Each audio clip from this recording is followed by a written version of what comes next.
Hi, Purvi, I'm online. Okay. Okay. Shall we start? It's on live. Uh, Aditya, sir, a bit introduction, then I'll introduce you, sir.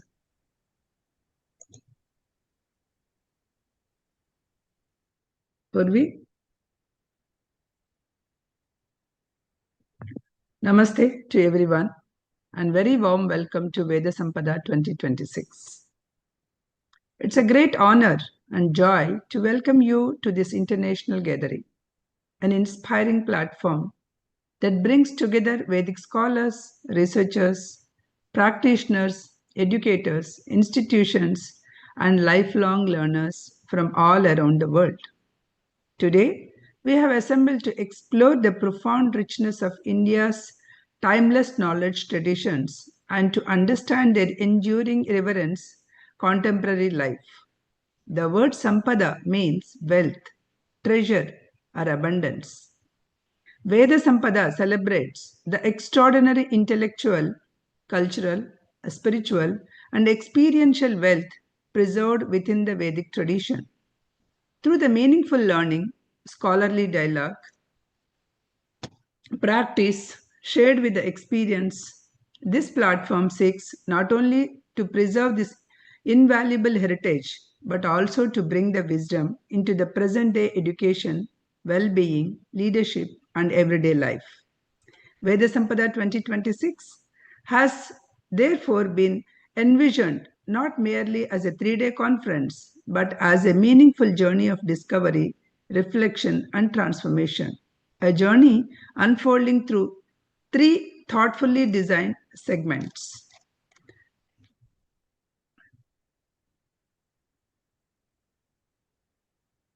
In the pre-conference, we have a knowledge sessions. Our journey begins with a series of open, knowledge-based pre-conference sessions led by the expert trainers who will facilitate the specialized workshops. These introductory sessions offers participants an opportunity to become familiar with the different subjects, understand their contemporary relevance, and gain a glimpse of the deeper learning that will unfold during that workshops. The pre-conference sessions are open to everyone with a sincere interest in discovering and exploring these knowledge traditions. No previous experience or a specialized background is required. Today's program forms an important part of the pre-conference journey, the 6 knowledge domains that we are going to have in this. The Veda Sampada program brings together the 6 significant domain Vedic knowledge: Mantra Sadhana, Yantropasana, Tantra Vidya, Vedic healing, Vedic astrology, Vastu Shastra. Together, these domains reveal remarkable breadth, depth, and practical relevance of India's traditional knowledge systems. The pre-conference sessions provide an inspiring introduction to each domain, preparing participants for more focused and immersive learning offered through post-conference workshops. When is this main conference? It is on September 18th to 20th, 2026. The second segment of this journey is 3-day Global Time Veda Sampada Conference, scheduled to take place September 18th to 20th, 2026. The main conference will bring together eminent voices from across the Vedic knowledge ecosystem through keynote sessions, research presentations, panel discussions, Vedic science application models, and expert-led conversations and learning sessions. The international gathering will offer participants a valuable opportunity to learn to diverse perspectives, engage with the emerging research, and discover how Vedic knowledge can be understood, preserved, and meaningfully applied to across the different contemporary contexts. Post-conference, there are specialized workshops. A Veda Sampada journey The Veda Sampada journey will continue beyond the main conference through a series of specialized post-conference workshops. Led by the experienced trainers, these workshops are designed to provide deeper practical and experimental engagement with the 6 knowledge domains. Participants will have the opportunity to select and register the workshops that mostly closely reflect their individual interest and learning aspirations. If today's session awakens your curiosity about a particular subject, we warmly encourage you to continue your exploration by joining the corresponding workshop after the main conference.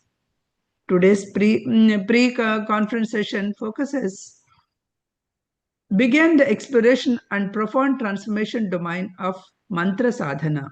We are honored to welcome six distinguished expert speakers, each of whom will share a valuable knowledge, insights, and practical perspectives. Each speaker has been allotted 30 minutes, including 10 minutes of the question and answers, and this format will allow us not only to learn from their presentations but also to interact with them and seek further clarity. We warmly encourage you to remain with us throughout the program, participate with an open and receptive mind, and make the fullest use of the valuable opportunity for learning, reception, and inner enrichment. All of you must have worshipped Varalakshmi yesterday to give the abundance. See, the abundance came in the form of this workshop for all of us. So let us, without delaying, let us start our session with first Dr. Aditya Verma. Let me give you a brief introduction about Sir. It is our pleasure, sir, it is our pleasure to introduce Dr. Aditya Verma as an integrative psychiatric provider, educator, and associated with the Integrative Psychiatry Institute of Colorado. His professional journey brings together the medical understanding, body-mind therapies, contemporary neuroscience, and traditional healing wisdom. Originally trained in dentistry, Dr. Verma's growing interest in the relationship beyond the body, mind, and emotions led him towards mind body medicine. He subsequently trained in the therapy and somato emotional release through the Pledger Institute, followed by advanced study in the mind-body medicine at the Benson Henry Institute and fellowship in integrative psychiatry at Integrative Psychiatry Institute. His multidisciplinary approach has been further enriched by his study Tibetan medical psychology through Soaring Kang International and Dr. Stefan Porg's theory, including the safe and sound protocol and the rest and restore protocol. Dr. Verma is currently pursuing a certificate of traumatic stress studies through Dr. Bezel van der Kolk's Trauma Research Institute.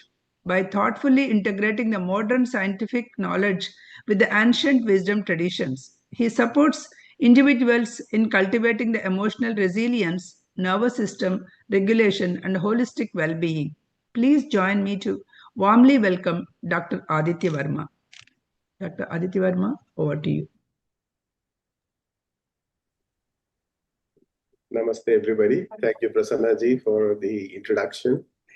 It is great to be here today in a field that is what I have been working on, which is traditional wisdom and contemporary understanding of it.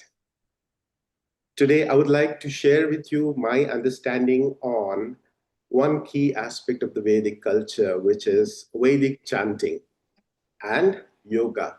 The yoga of Vedic chanting. Can I share? Yes, yes. You can share.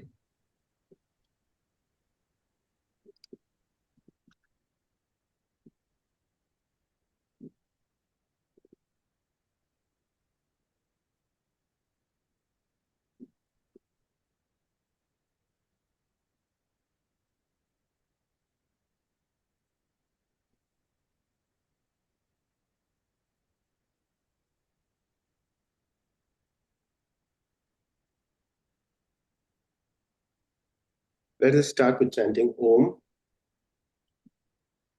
Om.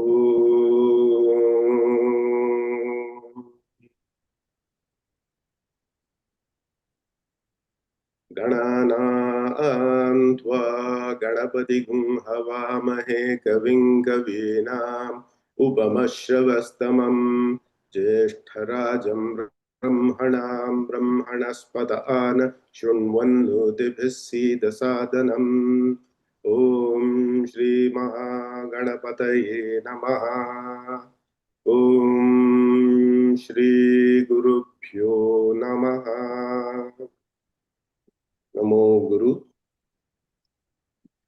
My tradition is both Indian, Bharatavarsha, and Tibetan, the Bhotadesha, as it is called in Sanskrit. I salute my pranams to my teachers and to the two traditions, the Vedic and the Vajrayana. In the Vedic tradition and the Agamic traditions, I have been blessed to receive teachings from many teachers in India and Tibetan teachers from the Vajrayana tradition. And these have given me the insights in which I present to you today, along with my studies in some neurobiology and trauma studies. Prasanna ji has already shared about me, but this is to give a background of where my contemporary mind-body wellness comes from, which is from the IPI and from Dr. Stephen Porges' training in the Rest and Restore and the Safe and Sound Protocol. And my Vedic chanting is from the KHYF under Srimati Menaka Deshikachar. Yoga. Yoga, we know, I don't need to talk about it. It is often translated as union. But what is the union? What is it that needs to be put together or integrated? When we go through Ayurveda, the Charaka Samhita tells us what is Ayu. Ayu is Sharirendriya Sattvatma Sanyogo Dhari Jeevitam, meaning it's a conjunction or integration of the body, the senses, the mind, and the Atman, which we can call in English loosely translate as self. But yoga also gives us a certain triad, manas, vak, kaya. We know this through our puja paddhatis. We always say manasa, vacha, kaya. But the deeper implications of this are in some ways lost, especially in yoga. Tibetan yoga still retains this. Krishnamacharya's yoga still retains this. So manasa, vacha, and kaya. The body is worked, kaya, through asana and pranayama. Vach, speech, is through chanting and mantras. And the manas, the mind, which will be the pratyahara, dharana, and dhyana. I bring this up once again so that we can see how we can correlate it with the Vedic chanting. Now, chanting brings all these three together. The body, the kaya, is the instrument. Prana is the movement. And prana, the vach, is also considered the energy. Manas is the attention. This is very beautifully brought out by Sant Kabir Das, where he says, Ye tan that tambureka. This body is like the body of a tambura. How do mantras come into yoga? The ancient tradition, the tradition of especially Sri Krishnamacharya ji, has mantras with every move. As you exhale, we chant a mantra. This can be with any posture, any movement, but mostly seen in Surya Namaskar. As we know, the 12 postures, the 12 moves, and there is a mantra for each of these. Let us do a simple sound experiment. Chanting Om, I'm sure everybody chants Om every day, but I would like you to focus on where you feel the resonance of your voice in your body. Start right from the feet, go up to the skull. It may be anywhere. Let us chant this 3 times, and let us chant it with the syllables A, O, M. There are a lot of traditions which go A, U, M, but in the Vedic tradition, we are A, Om, because A, Um becomes Aum, almost Aum. So, sticking with the Vedic tradition of Om, be seated comfortably, take in a slow, deep breath, and start to intone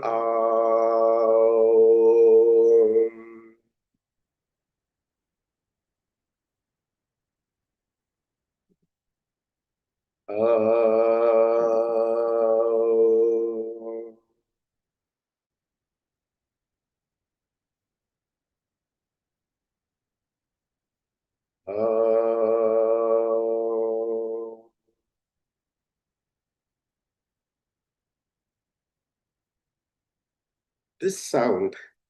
I wish I could hear from you, but we don't have much time for that. So let me share with you. When the body, after asana, with proper stretching, has become open, you feel the ah sound in your abdomen, and the O comes from your chest, and the comes up, and it hits your palate going up into the skull, into the skull. I would like you all to try this every day. Ah, abdomen, O, chest, and going up. This will be the sukshmata of the movement of sound in the body. So the voice, as you can see with this, is not an isolated phenomena. It is supported by posture, respiration, the body, the diaphragm, abdominal pressure, oral nasal cavities. The entire body is involved in chanting. We generally think it's the throat or the tongue, the mouth. Mantra starts to create also a certain respiratory pattern. When we inhale, we are preparing to chant. With our exhalation, we are chanting. And sometimes in between, when we pause, we listen to the people around us. If you're doing a samuhika, a group chant, and the next inhalation becomes renewal. So a spontaneous pranayam is taking place. Now we come to the mind, manas. In Taittiriya Upanishad, we are given the first verse. Shiksham vyakyasyamaha varnaswaraha matra balam samasantanaha iti shiksha adhyayaha. So, what are the points to be considered when we are chanting? Varna, which is the sound of the phoneme, the akshara, swara, what accent we are using, matra, the duration. Is it a one matra or two matra? Bala, the effort that we utilize in saying the aksharas. Sama, the continuity. And santana, maintaining a connection between the different words. So, what is happening here? In this process of chanting, we must remember the sequence, anticipate the next sound as we are looking at the text, coordinate our breathing, and give an precise articulation. Monitor our pitch. Is it going low? Is it going high? Or is it at base? And listen to the people around us chanting, and also keep correcting ourselves. So the attention becomes occupied. There's no room for excessive thoughts in the mind. So focused attention, absorption, and when you end the chanting, you sense the quietness. So this is the pratyahara, the dharana, and the dhyana of Vedic chanting. Coming to the contemporary understanding, the human voice is a very essential factor in the polyvagal theory of Dr. Stephen Porges. What do we know from the voice or sound? Safety, danger, threat, love, different emotions. And how do they express themselves? Through facial expression. Prosody, that is how we speak. The tone, am I having a sharp voice or am I having a mellow voice? How the breathing is, the listening. These all are changed when we feel anxiety or a threat. So taking that cue, we change our facial expression, we change our vocal tone and breathing, and we come back to a sense of safety. So this is about the vagus nerve, which is the part of the polyvagal theory. Why this becomes important is this particular nerve works, interacts with our breathing, our circulation, our attention, our social engagement. So when the vagus nerve is regulated through chanting or through any other means, modalities, we are in better health and wellness. This is pretty much the same thing I just spoke about. The whole process in chanting then comes out here. We are focusing, we are aware of our breathing, we are listening.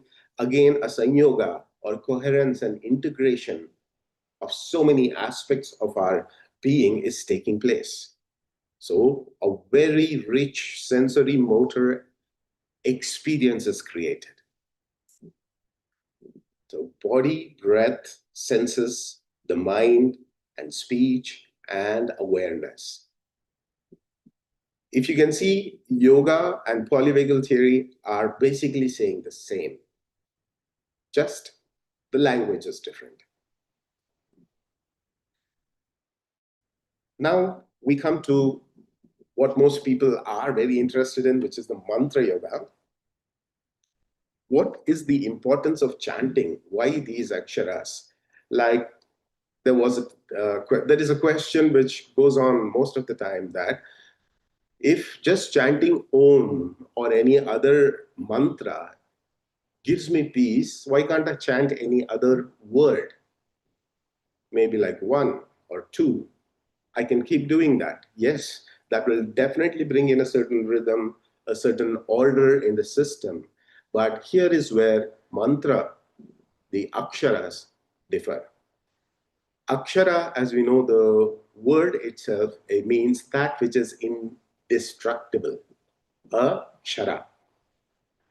And in the mantra yoga, in the yogic and the chakra sadhana traditions, these are the basic mantras. The aksharas are the basic mantras. In the agamas, the tantras, in the Vajrayana tradition, any sadhana to be started starts with reciting a, I, U, U, Ri, Li, etc. Why do we do that? Because the I, is our throat chakra. Gagha Gagana comes on to the heart chakra and down and ends with Ha and Ksha in the third eye. Just chanting these aksharas starts to energize the what is called the Vajra body, the Vajrakaya, the chakras.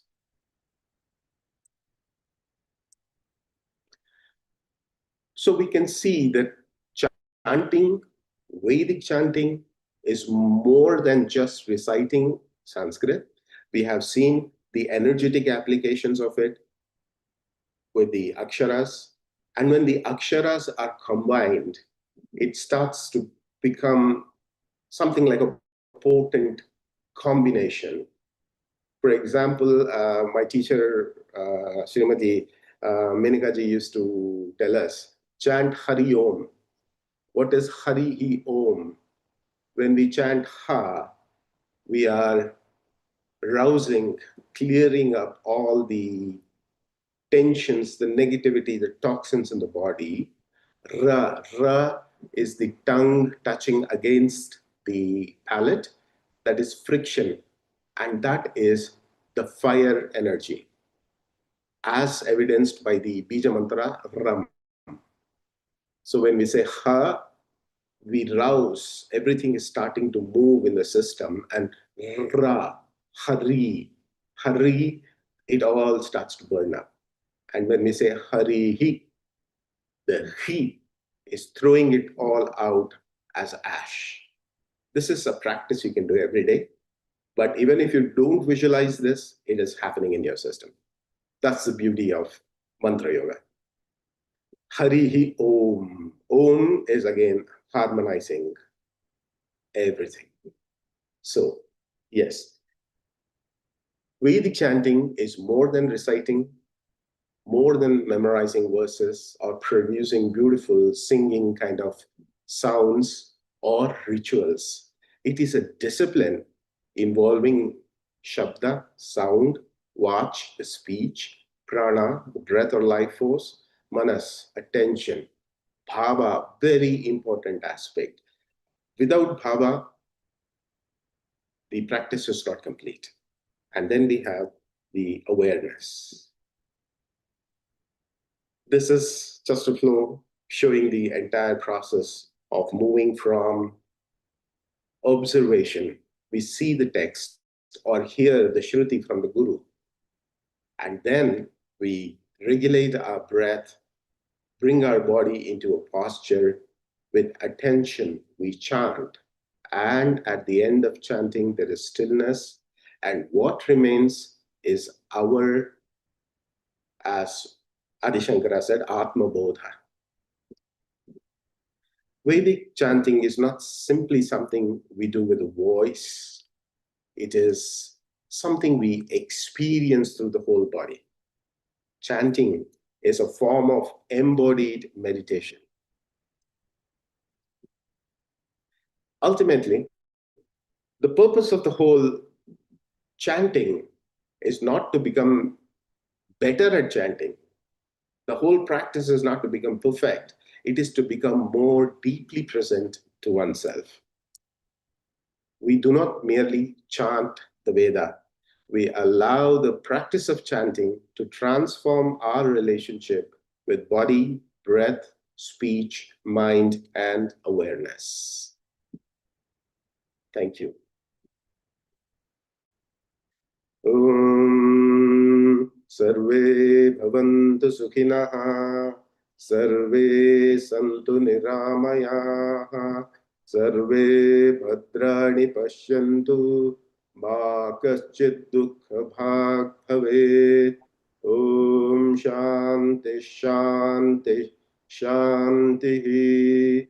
Hari Om. Shri Gurubhyo Namaha. Hari Om.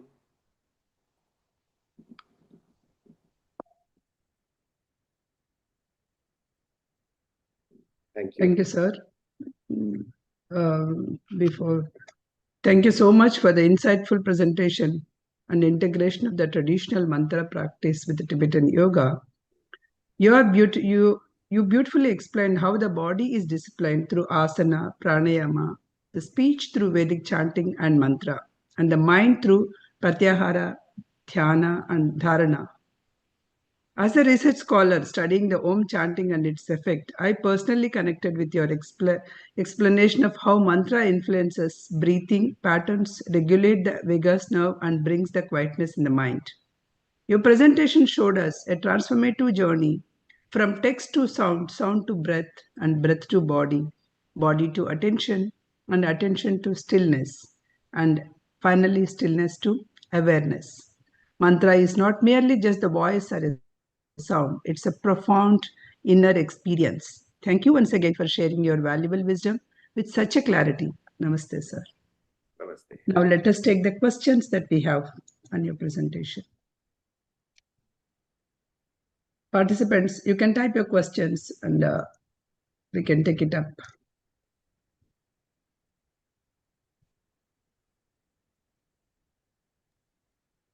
Seeing if there is any questions that we have.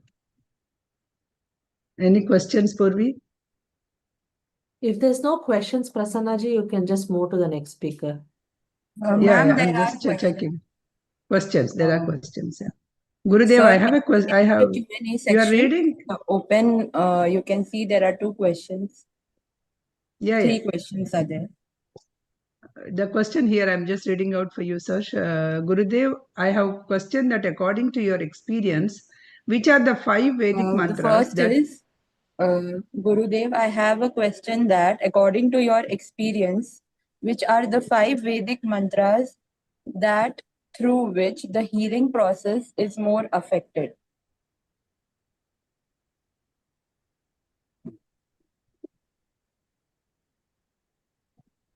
This question was a little early, 5:20 p.m. So I don't know whether it was meant for me, but yes, okay.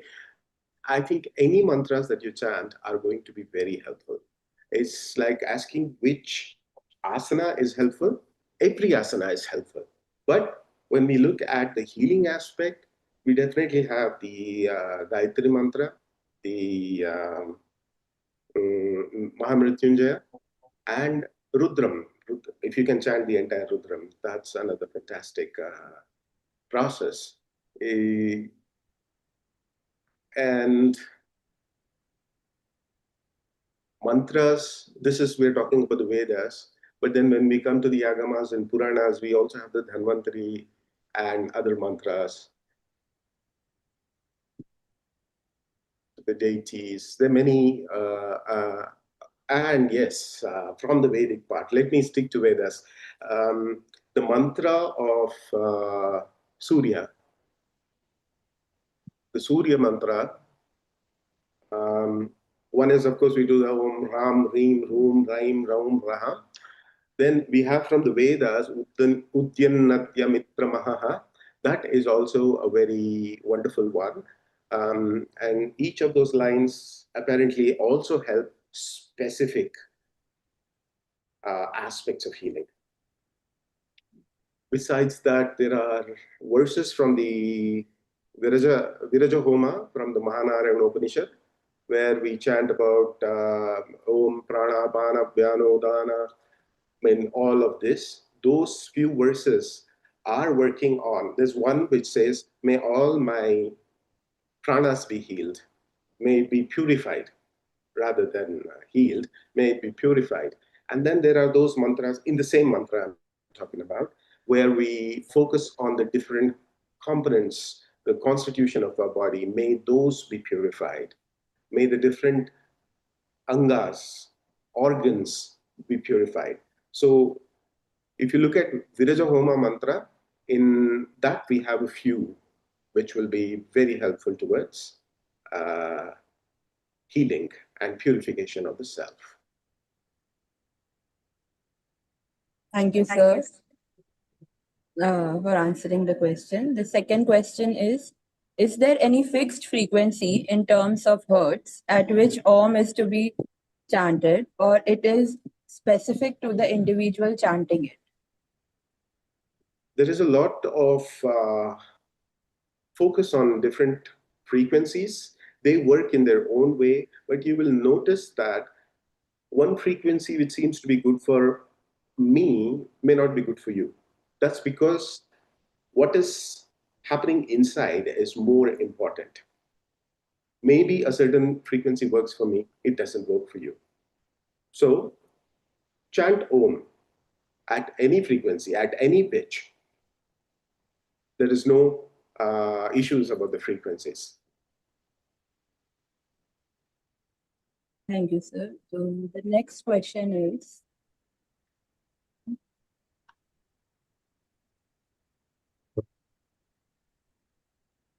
how do you know Vegas question activated? Vagus nerve is activated. Are you asking like that? So what do you think? I think that's what Mr. Kumar is checking. The vagus nerve activation. The activation will be that you will find all your systems are working fine. Your mind is fine, your digestion is fine, your breathing is fine, and you do not get hyperactivated. So that shows there is a sense of balance. So samatvam yoga uchyate. So if you've got the samatvam, you are in yoga and you have a balanced vagus activity. The next question is, what is the best time for mantra sadhana? Always the morning and the evenings, the sandhyas. Afternoons are also good. Okay. But having said that, that is for the sincere, very dedicated sadhak. But if you're finding difficulty at times, take the name of God anytime, chant any mantra anytime. Mantra sadhana should be practiced as per the personality or problems. Secondly, should mantra sadhana be practiced only, or is it just one part of daily practice? The mantra sadhana, if you're going into the deeper mantra sadhana, it is good to get it from a guru who can understand your constitution. You will see that even our constitution of Vata, Pitta, Kapha, corresponding to Sattvic, Rajasic, and Tamasic tendencies, will be considered by the guru before they give you the mantra. But if you are chanting the Vedic mantras, you can just chant. But always good to take the training under a Vedic chanting teacher, because there are the pitch and the accents which come in, which you need to be careful about. What was the second part of the question, Priti? I think Purvi? The second part, sorry, sir, I did not get it. Let me see. The second part is like, do we need to do mantra chanting alone, or should we be it part of a daily practice? It Is should it be a part of the daily practice because, as I said, in yoga or in sadhana, manasa, vacha, and kaya, all three need to be worked on.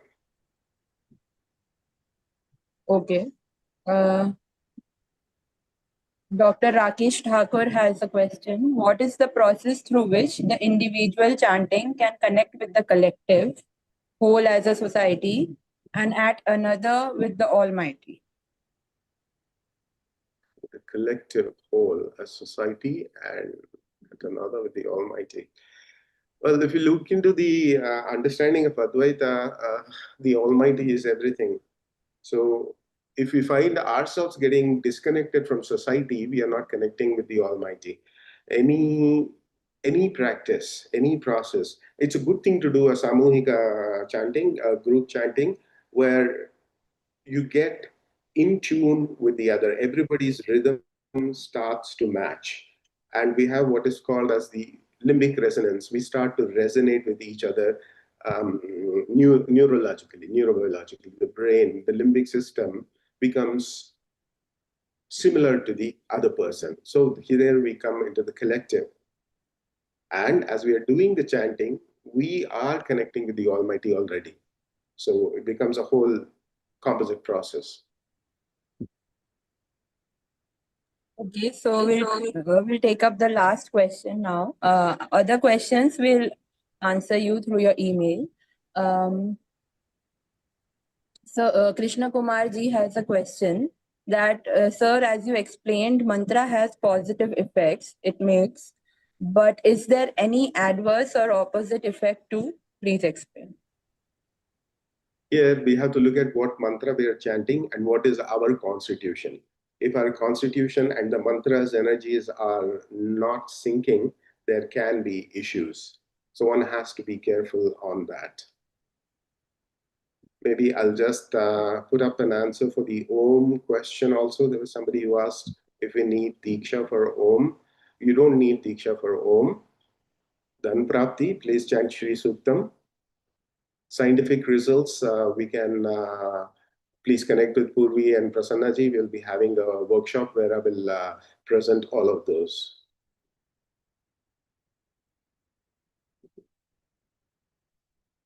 Thank you, sir. Thank you for taking time and answering. Thank you, everybody. Let's move to the next presentation. I would like to mention here one thing. Anyone who is interested to sign up for Dr. Aditya Verma's workshop, I am sharing a link in the community in which you have joined today, the Veda Sampada community. You can take 1 minute and sign up for that workshop. And after you sign up, we will be sharing you with the details about his workshop, the date, the time, and what will be covered. So I'm sharing it in the community. Or we also share that link here also in this chart also, so that people, they can take it. Okay.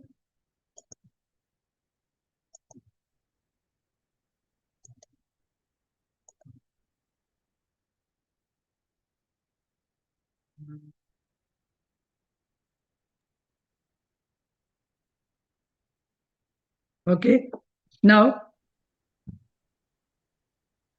it's our pleasure to introduce Sri Ramesh Jairaman, a distinguished finance professional, a spiritual counselor, and meditation teacher, whose journey beautifully bridges corporate leadership with inner wisdom. Thank you, sir, for coming here. A chartered accountant by profession, Sri Ramesh currently serves as a director, finance and France EMEA South at leading global machine tool company and is based in Paris. His accomplished corporate career reflects his strong leadership, financial expertise, discipline, and ability to navigate complex international environments. Alongside his professional responsibilities, he has devoted more than 24 years to spiritual practice and meditation within the Siddha, Dattatreya, and Shankaracharya traditions. This sustained journey has given him a profound understanding of meditation, self awareness, spiritual transformation, and higher consciousness. He is a founder of Narbhavi Meditation, a spiritual community dedicated to meditation and establishing a deeper connections with ascended masters. Through his guidance, he supports seekers in cultivating inner clarity, emotional balance, conscious living, and spiritual growth. By harmoniously integrating the precision of the corporate leadership with the depth of ancient spiritual wisdom, Sri Ramesh brings a rare combination of grounded experience, practical understanding, and profound insight to those seeking meaningful inner transformation. Please join me in welcoming Sri Ramesh Jairam. Over to you, sir. Namaste.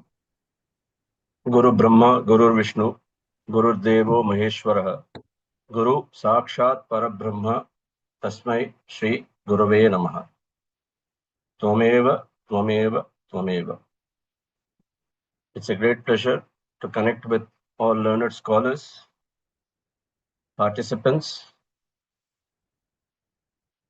First of all, I would like to clarify that I am just a chartered accountant. I am not a scholar. I am just a nimitta, an instrument of the divine goddess Lalita Parameshwari. Today, whatever I speak, it is the word of the goddess, and I will hold the letter. Today, the topic is mantra, not as word, but as the divine God itself.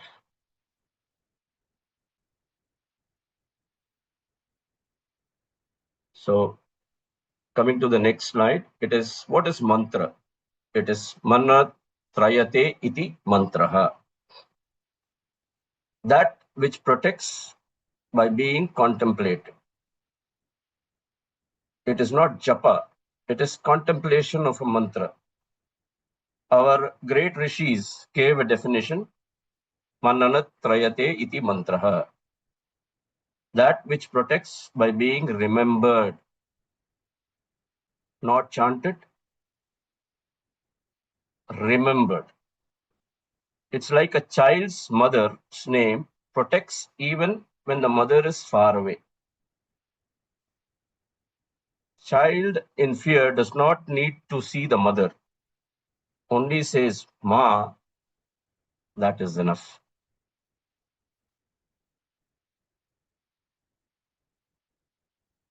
Mantra, the Vedic source, is Vak Suktam, the Rig Veda 10.125, Mandukya Upanishad, the syllable Om, and Shiksha Vedanga, silence of phonetics.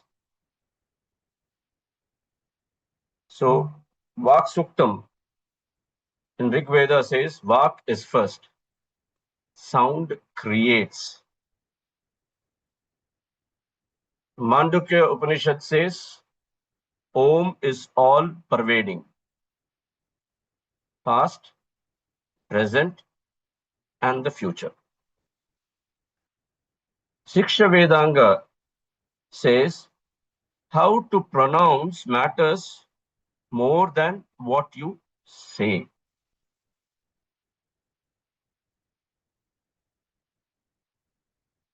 What is Shabda? There is a theory, Spota theory, of great yogi in 5th century Bharat Hari. He was a grammarian. He gave the Spota theory.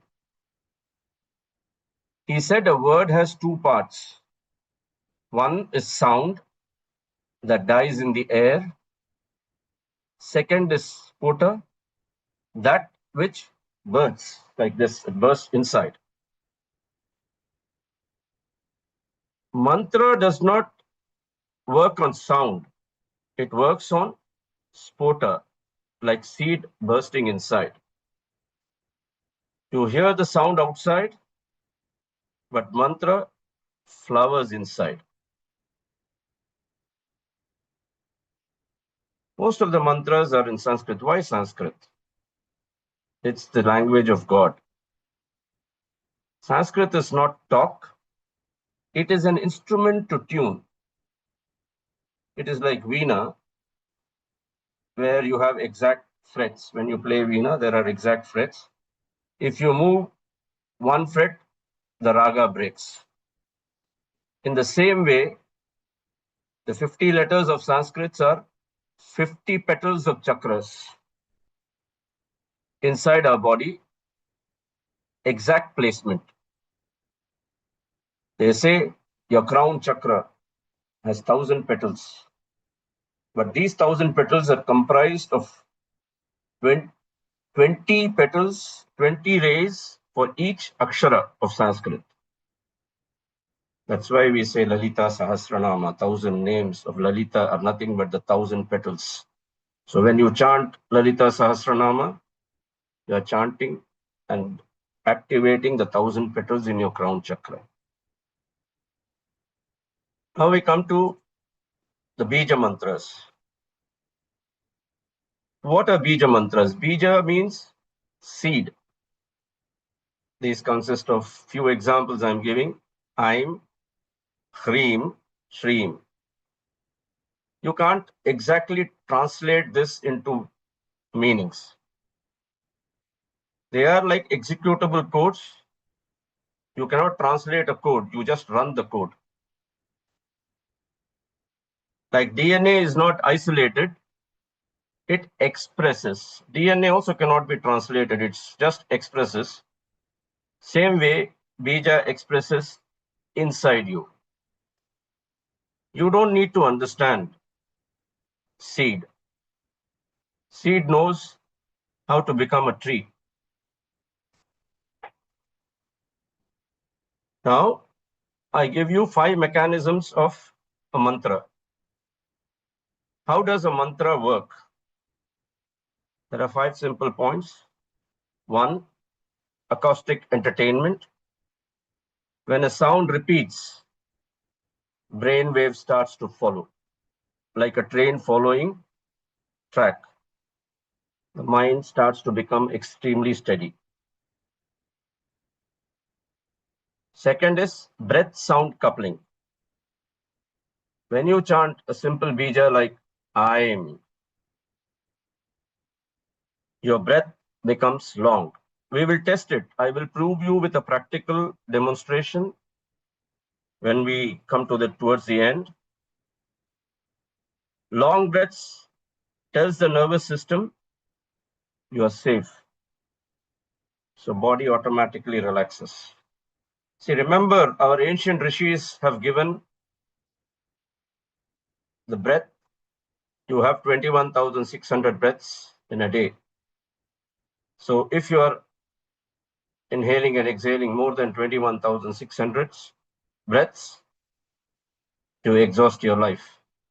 In Tamil, we say Shivan Suttu Kulanasam. The Shivan's property is the breath itself. The more you expend, less chances of your survival. Third is attention anchoring. You know, mind is a monkey. It keeps jumping from one branch to the other branch. Mantra is one branch to hold. Monkey stops jumping when it has, when monkey stops jumping when it has one branch. Fourth is archetypical resonance. Saraswati is not outside. Saraswati is archetype of clarity inside you.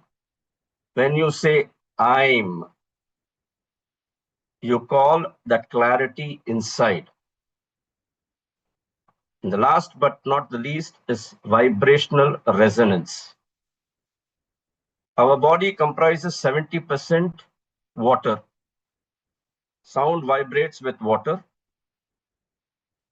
Mantra is specific, vibrating for specific center. When you do chakra dhyana, each chakra has a mantra.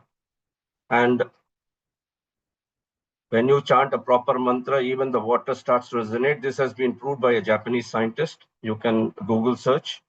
And when you chant Rudram, keep a water and Rudram, you chant Rudram and you drink it. You feel a lot of healing happening inside you.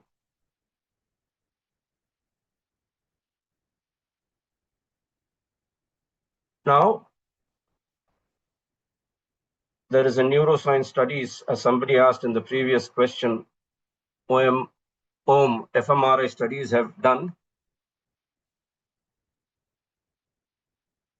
They have already proved Om chanting shows that deactivation of limbic fear center in MRI studies. This is a published document. The heart rate variability increases. This means that heart becomes more flexible and less stressful.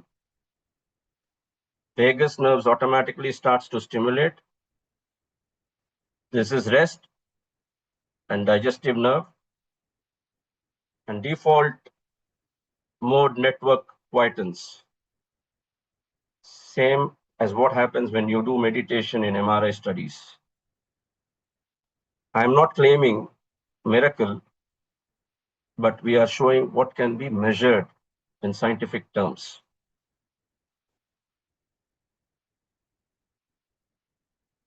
Now, there are 3 levels to practice. One is loud chanting, which is called Vachika, like calling someone who is far. Then Upamshu, you just whisper, like someone who is near in the next room.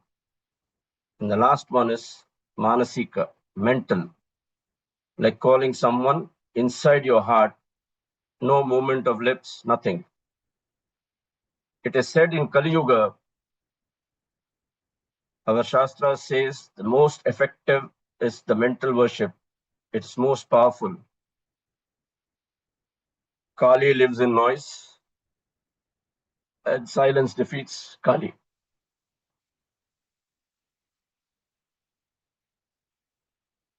There are certain common misconceptions. There are 3 misunderstandings to clear. First, mantra does not need belief to start. You can start as experiment.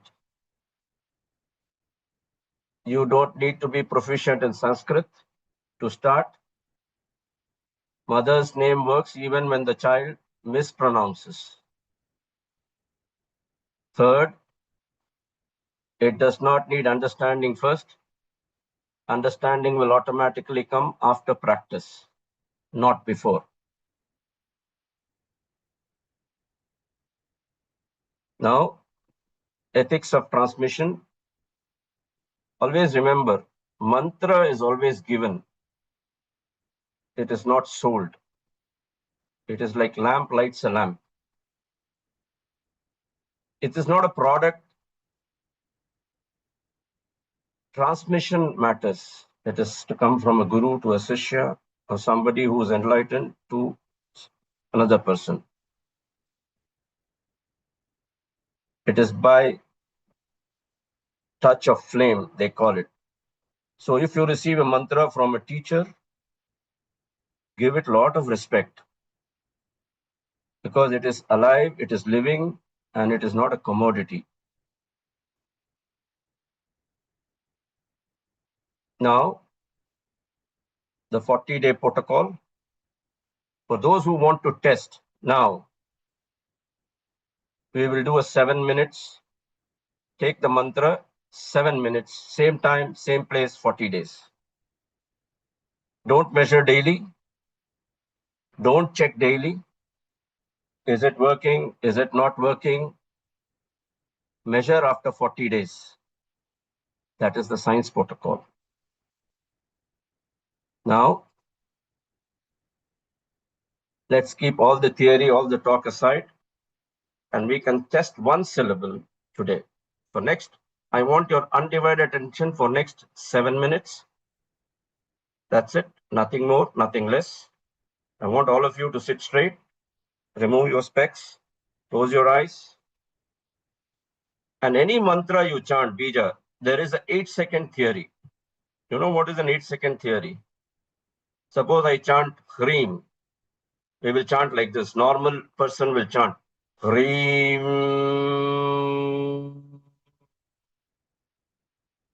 What happens in the end is you're going like this. The graph is going up and going down. It will never work. People often ask me in my classes, why doesn't the mantra work? Because, first of all, your chanting is wrong. This was told to me by my Siddha Guru. He told me in one of my interactions with him that when I was chanting the Hreem for him, he said, Ramesh, this is the problem with the mantra. It doesn't work. So he gave me an 8-second theory, 8, 12, 16. That is you can set your time. You have to end the moment your breath starts to go down. So we will try this. First, keep your hands on when I say start, you count how many breaths going in and going out. That is, one breath is going in, going out. And after the mantra, we will again test to see whether your breath has really slowed or not. You can check this. This is a practical, what we call in our class, pratyaksha parimana, means the truth. So let's start. Now, when I say start, you will start. And then when I say stop, count the breath and note it down so that it is easier. So I will set the clock for my understanding. So keep your eyes closed and keep your one finger like this next to your nose. Everyone ready? You can close your eyes for the time being. When 7 minutes, I will end. I will not take much time. So it's here like this, like this. You need to keep it like this. Your hand like this. You see, I'm keeping it like this here. Yeah, correct. Now, when I say start, then start the counting. Okay, let's begin. Start.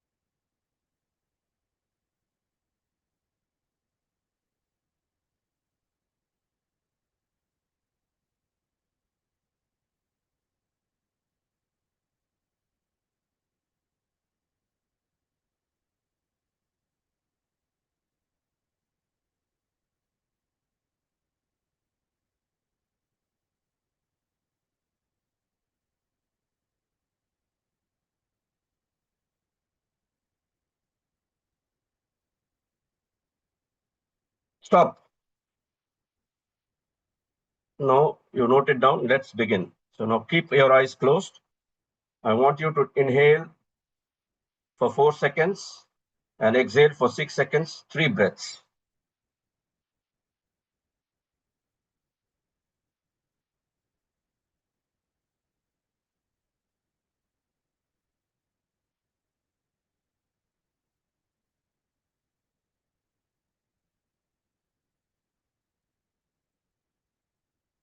You can remove your hand.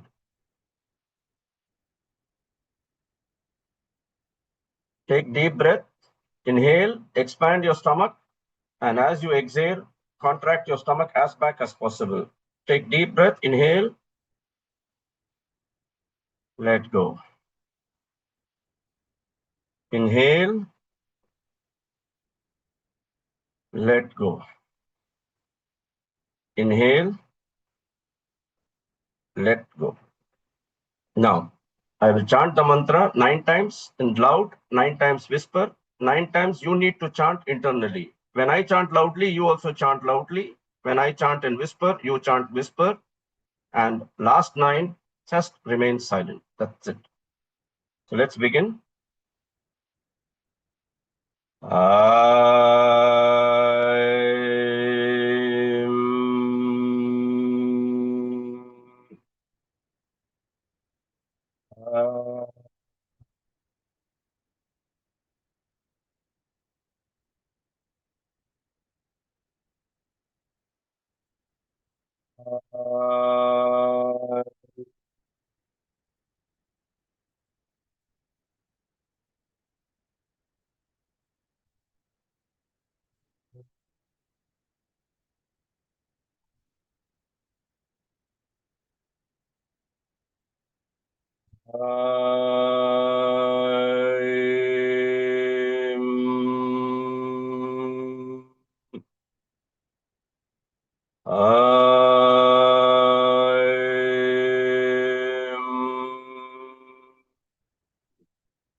Now, softly.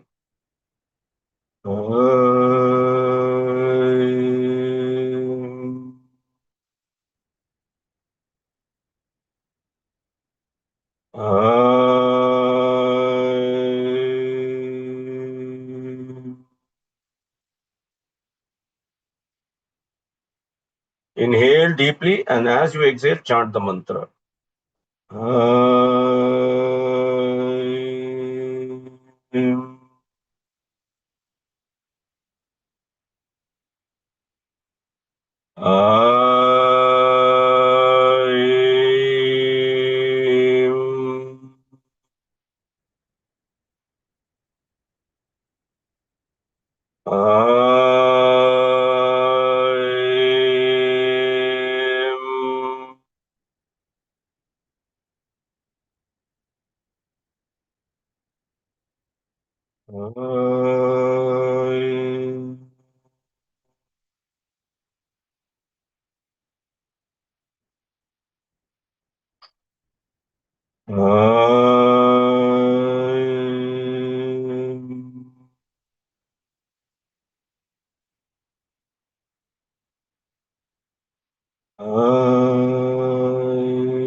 Now, just chant the mantra silently in your heart. I will chant for you.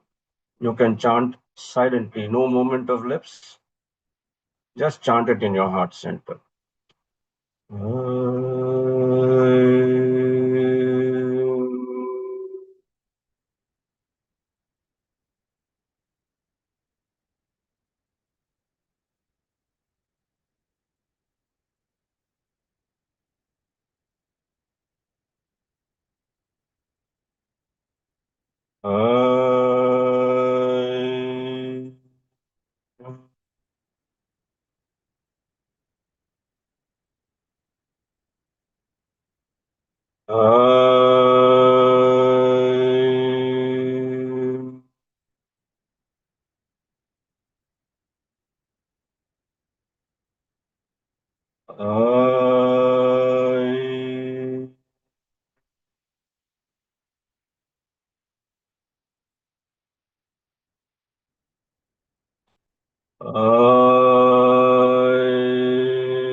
Remain silent.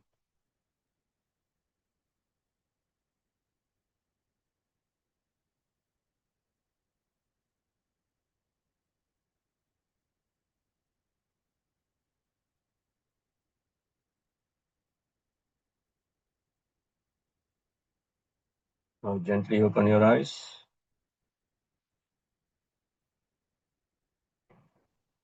Now let's count the breath. Keep your fingers on tip of the nose.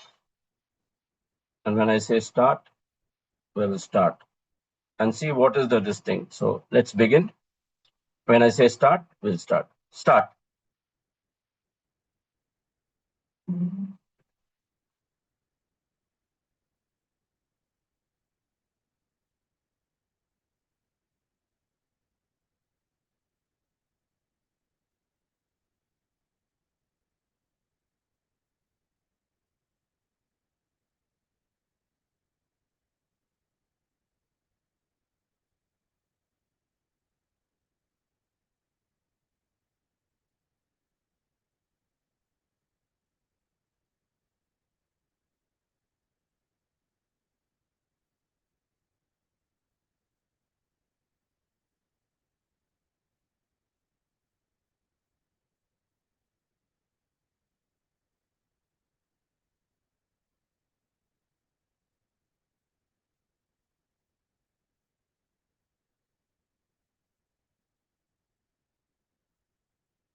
Stop.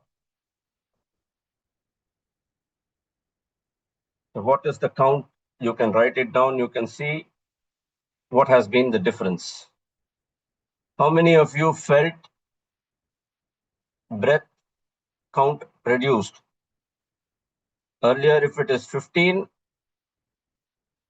so most of the participants have. What does it do? It improves your health immediately. Because the less breath you expand, you live longer. You live a healthy life. You see, tortoise all have a long life. You know why? They breathe very long. You know, they say the ancient seers lived for 300 years, 400 years. I know one yogi who is still living amongst us. He's called Jangli Das Maharaj. He lives near Kopargaon in Pune. He's 150-year-old because I have personally seen his passport. And he will not speak much because he doesn't want to expend his energy. So, but that's how yogis live long. So if you want to have a good, healthy life, you do a 40-day protocol. And then week 1 to 10, the mind will fight. Let it fight. Thoughts will come. Allow the thoughts to come. It might say it is boring. It is waste of time. Continue, persist. Week 11 to 20, what will happen is old memories will come. This is cleaning. Don't fear. Continue. Week 21 to 30, small windows will start to open. And week 31 to 40, the peace will stay longer, After that, you don't have to chant the mantra. The mantra will chant you. So what is mantra? After all this, mantra is the mother calling the child from the next room. Child does not need to understand the grammar of call. It only needs to come.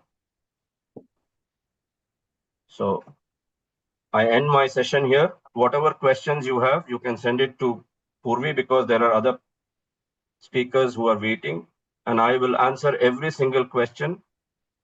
And I am grateful to Vedic Wellness Society for inviting me. I am just a postman. I have delivered the letter that the mother wanted me to deliver to all of you. If something touched you in these minutes, it is not me. It is the goddess whom I worship, I pray,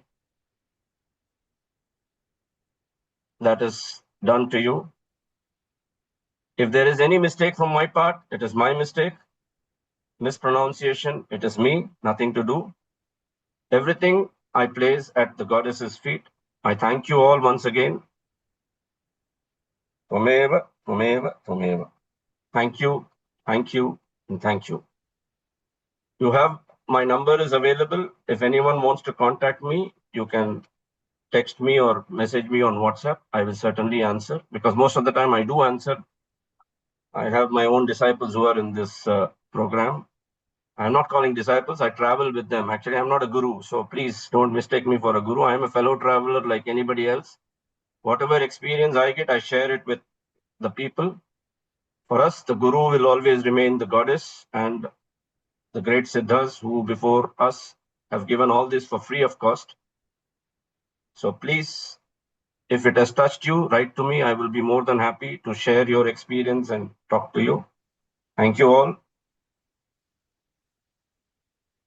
Ya Devi Sarvabhuteshu Matru Rupena Sanstita Namastasye Namastasye Namastasye Namo.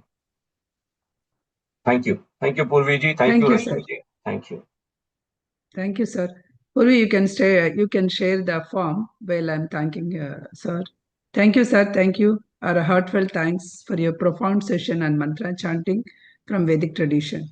You beautifully explained the Vak Suktam, Siksha Vedanga, importance of correct Sanskrit pronunciation and the Spota theory. How external sound may fade into air while its inner power unfolds within our consciousness.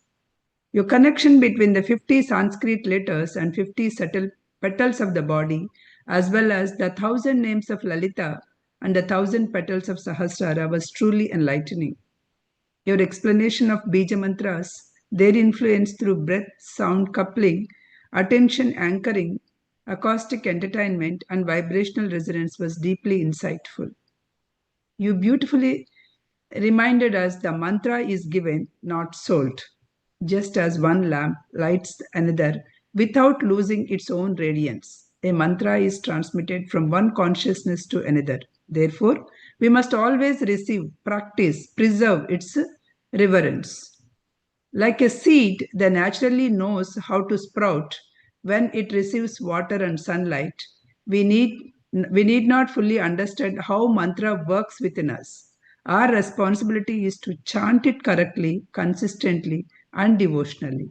Above all, we must respect the mantra and approach it as a sacred living presence, not merely as a collection of sounds. Thank you, Rameshji, for sharing this timeless wisdom with such a clarity and depth. I just want to add one thing. Knowingly or unknowingly, each one of us are chanting the mantra. See, when you intake the breath, there is a mantra. What is the mantra? It is Va. Va means the cool air of Shakti which is going in. And see, you can just close your eyes and just observe what is the mantra that is going on. People say Soham, Hamsa, but I say it is Vasi. Vasi means Shiva. The breath of Shiva, the Shakti is going in, it awakens the Shiva within you. It goes as a cool air, and what comes out is the sea, the hot air. So, knowingly, unknowingly, all of you are chanting the mantra, but when you chant with awareness, every mantra will start to work for you. You can connect with any Bija mantra that resonates with you and do it silently in your heart. And then you will find that the seed starts to sprout because it was already planted when you were born in your mother's womb. You already meditated for 9 months. You did the Jala Samadhi and you came out of that. So you are already a meditator. You don't need this thing. And believe me, your guru is inside you. You are the greatest guru. There is no guru outside who's going to give you mantra. You ask your inner guru. The inner guru will guide you in the right direction. That is why in Tamil we say Kadavul. Kadavul means one who is inside. So, and who is that Kadavul? My guru always says, Uire Kadavul. Soul is God. Talk to that soul. Atma is Paramatma. That's what Jangli Das Maharaj says, Atma Malik. So when you say Atma Malik or soul is God, it will start to resonate you. Thank you all. Thank you for Thank you, sir. all this good words that Prasanna ji had spoken. Thank you, ji. Thank you. Thank you. Now it's my privilege to invite my Sri Aditya Rangan sir, who is also my teacher in my master's. Sir, it's my privilege to introduce Vidwan Sri Aditya Rangan, a semiconductor engineer by profession and deeply committed Vedic scholar by passion, hailing from Bangalore. He holds a dual master's degree in electronics and Sanskrit, earned gold medals for his distinguished academic achievements. Contemplating his formal education, upon completing his formal education, he has undergone more than 2 decades of traditional training in Rig Veda, Krishna Yajurveda, and Adhar Veda. Sri Aditya Rangan is a founder of Vedic Chants Healing and Abhyangsha Veda Patashala, where he also serves as a senior healing practitioner. Through his initiatives, he is dedicated to preserving, reviving, and sharing the India's ancient Vedic heritage in the ways that remain meaningful and accessible to contemporary society.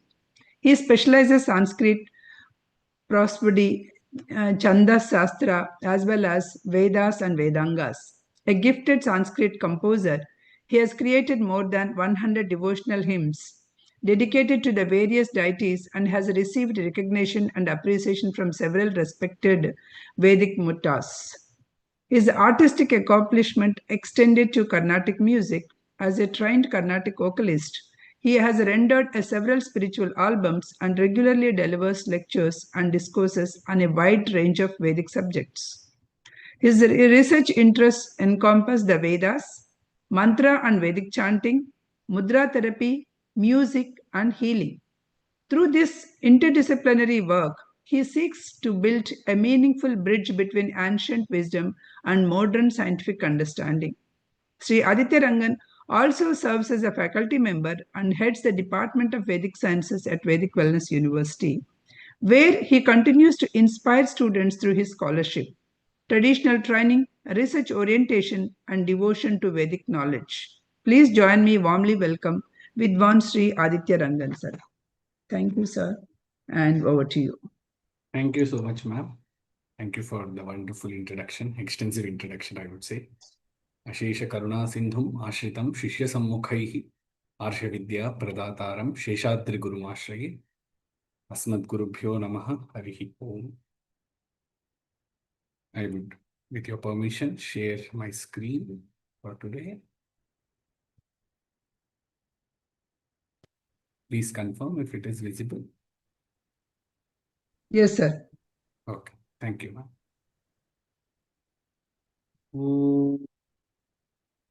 Agnenaya supatha rage asman vishwani deva vayunani vidvan yuyodhyasmajjuhuranameno bhugishthante nama uktim vidhema.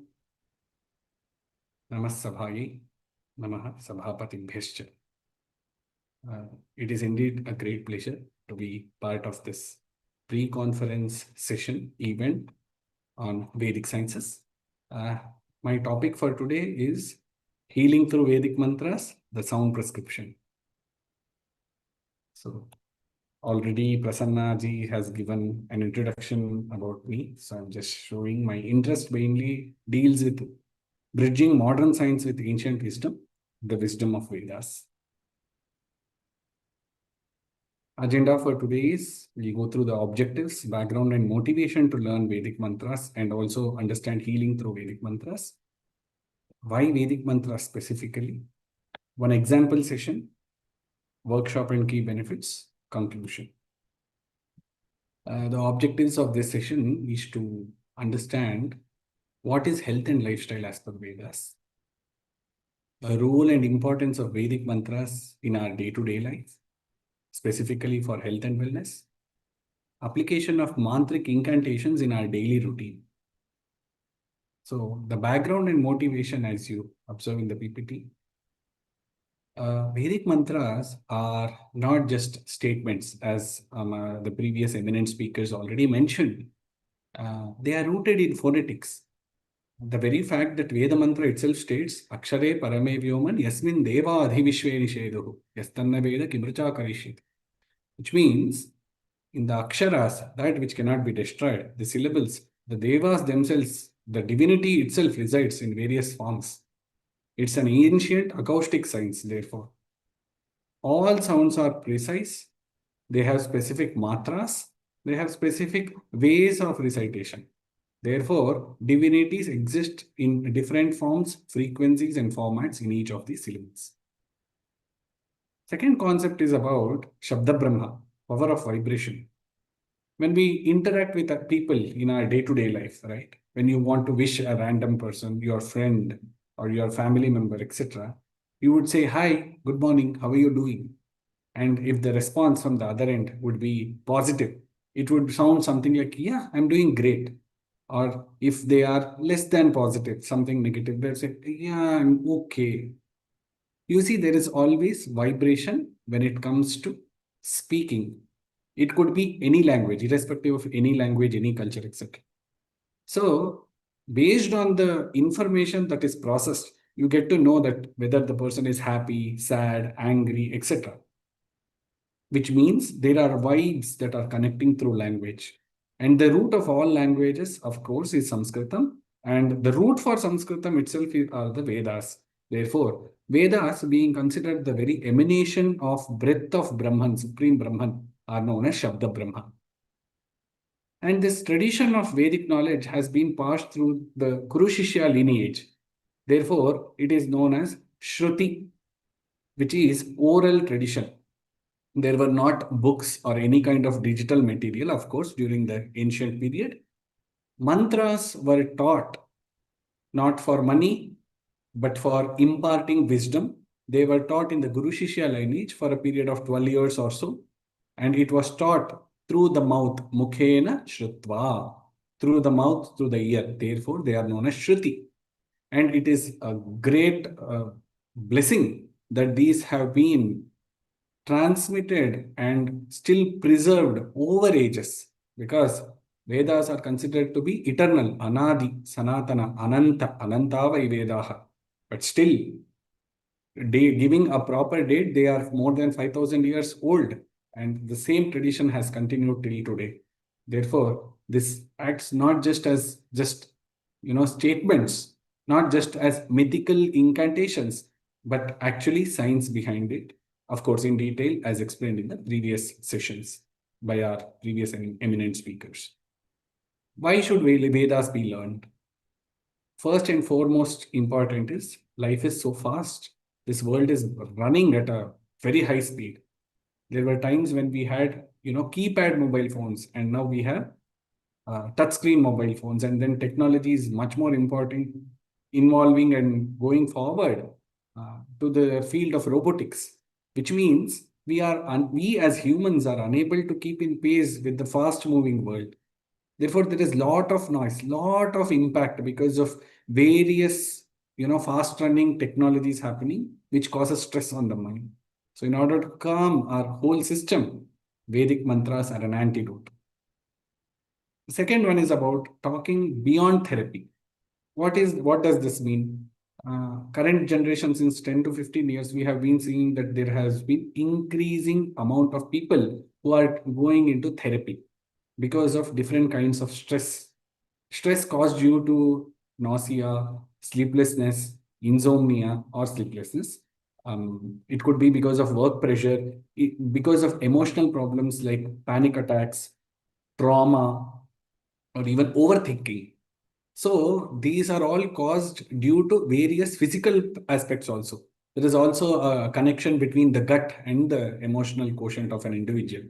So the Vedic mantras, because they vibrate at certain frequencies, they can also help heal the physical body, mental body, and eventually the spiritual body. The third motivation to learn Vedic mantras is it enables self-healing. Most of the time, we have restrictions on time, place, and circumstances. Reaching out to people, we have our own inhibitions.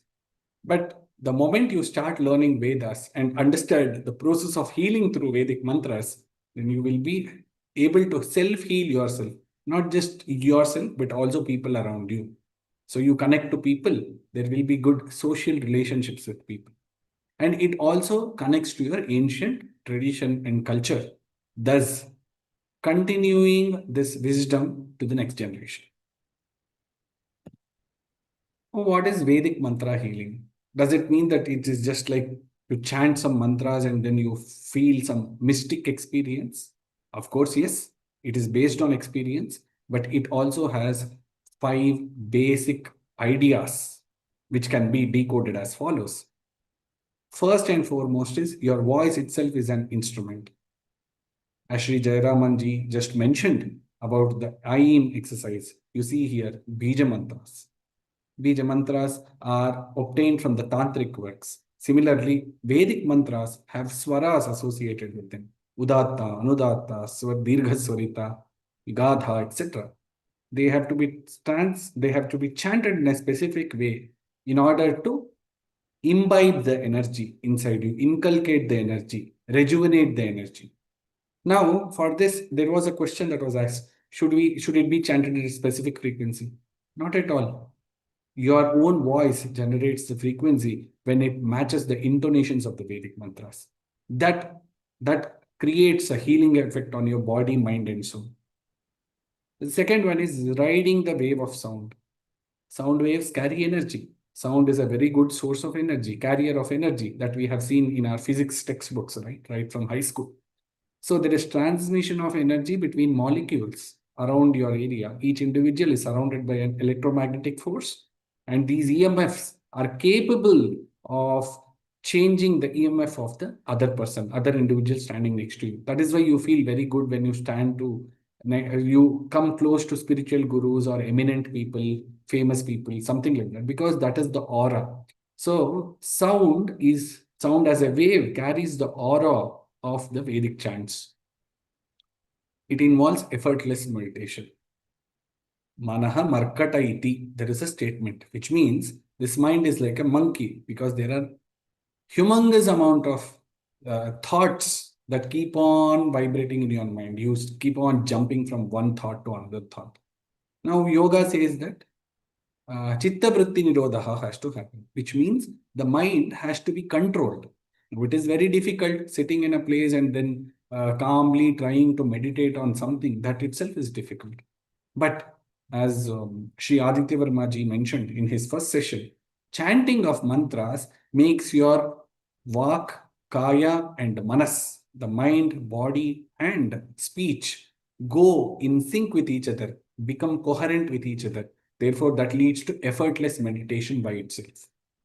And then there is also instant shift and resonance. When you chant mantras, you are just not chanting mantras, but you are able to listen to the waves, the cosmic waves that are being produced by chanting the mantra, the sound waves.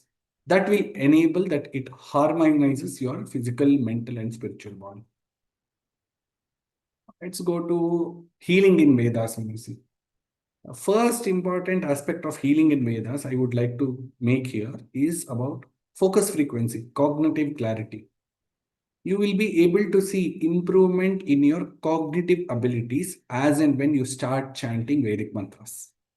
For example, the most famous mantra as chanted, Gayatri mantra. This Gayatri mantra, generally in audio, video, they chant with lot of music, adding their own tunes, but it is not supposed to be chanted that way. Rather, it has to be chanted within your mind, right? Upamshu. And then the mantra has more effects when it is chanted with proper Vedic swaras. And this can be learned under a Vedic guru. So this enables improvement in the intelligent quotient and the cognitive capability of an individual. One more example about developing immunity in the body, the Mahamrutyunjaya mantra. Similar to Gayatri, the Mrutyunjaya mantra, Triambakam Yajamahe, is also chanted like a song, which is not so. It has to be chanted with swaras. And then contemplation automatically happens as and when you keep chanting it. And that also imbibes immunity inside your body. Excuse me. Then there are various mantras to remove fear from the individual. For example, mantras related to Durga, Durga Suktam, Agni. The mantras related to Indra, Yata Indra Bhayamahe, Tatono Abhayam Kridhi. The mantra itself states, requests Paramatma in the form of Indra to control our senses so that we do not undergo any kind of fear, panic, sleeplessness, etc. And then there are mantras which also bless with abundance, be it financial or resource based. The Shri Suktam mantras related to Shri, the mantras related to Agni, the mantras related to Varuna, humongous amount of mantras are there, plenty. It can be chosen, and when it is chanted, it gives different kinds of prosperous benefits to the individual. And finally, about emotional improvement. So it could be controlling the mind, trying to bring focus on certain things, have concentration. The mantras related to Medha, mantras related to again Agni, mantras related to Vishnu will enable one to have proper intellectual acumen, improved intellectual acumen, I would say.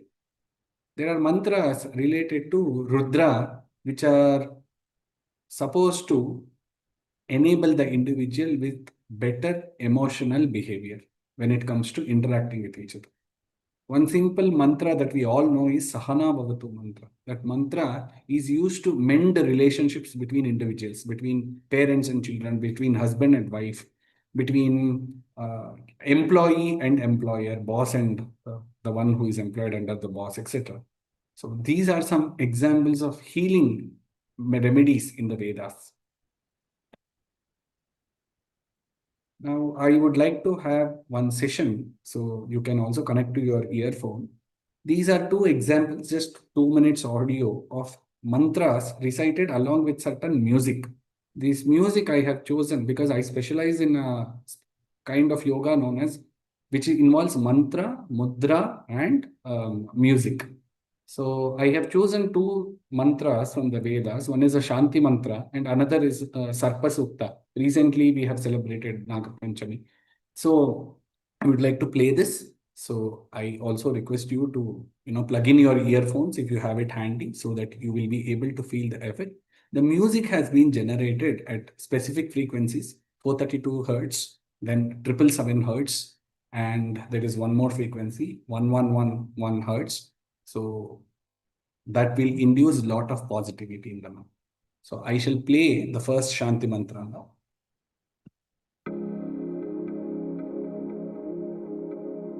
Om Shri Gurubhyo Namaha Hari Om Apyayantu mamangani Vakpranashchakshushotramatho balamindriyani cha sarvani Sarvam Brahma Upanishadam Maham Brahma Nirakuryam Mama Brahma Nirakaro Danirakaranamastva Nirakaranam Mestu Tadatmani Irateya Upanishatsu Dharmaste Magi Santu Te Magi Santu Om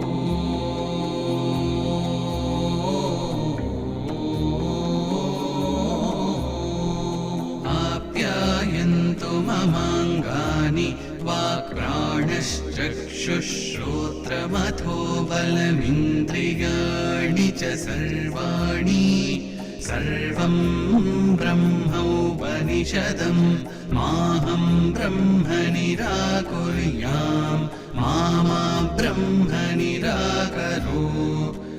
निराकरणमस्त्वनिराकरणं मेस्तु तदात्मनि निरतेय उपनिषत्सु धर्मास्ते मयि सन्तु ते मयि सन्तु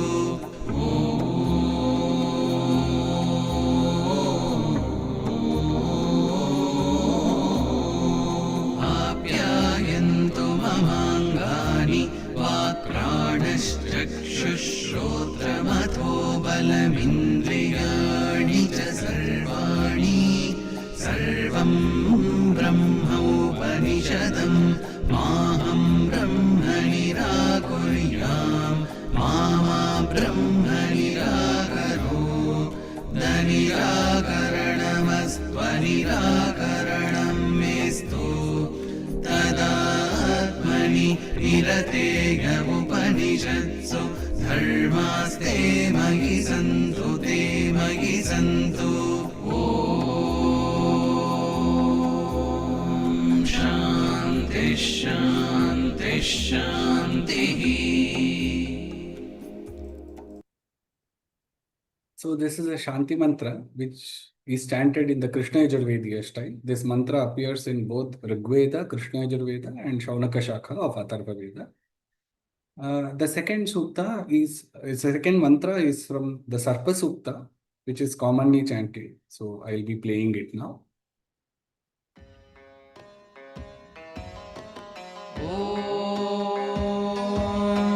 सर्पराजाय विद्महे नागराजाय धीमहि तन्नोऽनन्तः प्रचोदयात् नमो अस्तु सर्पेभ्यो ये के च पृथिवीमनो ये अन्तरिक्षे ये दिवि तेभ्यः सर्पेभ्यो नमः ये दोरोचने दिवो ये वासो यस्य रश्मिषु येषामप्सु सदः कृतम् तेभ्यः सर्पेभ्यो नमः या इषवो यातु धानाना ये वा वनस्पतिगं रनो ये वा भटेषु शेरते तेभ्यः सर्पेभ्यो नमः ॐ शान्ति शान्ति शान्तिः.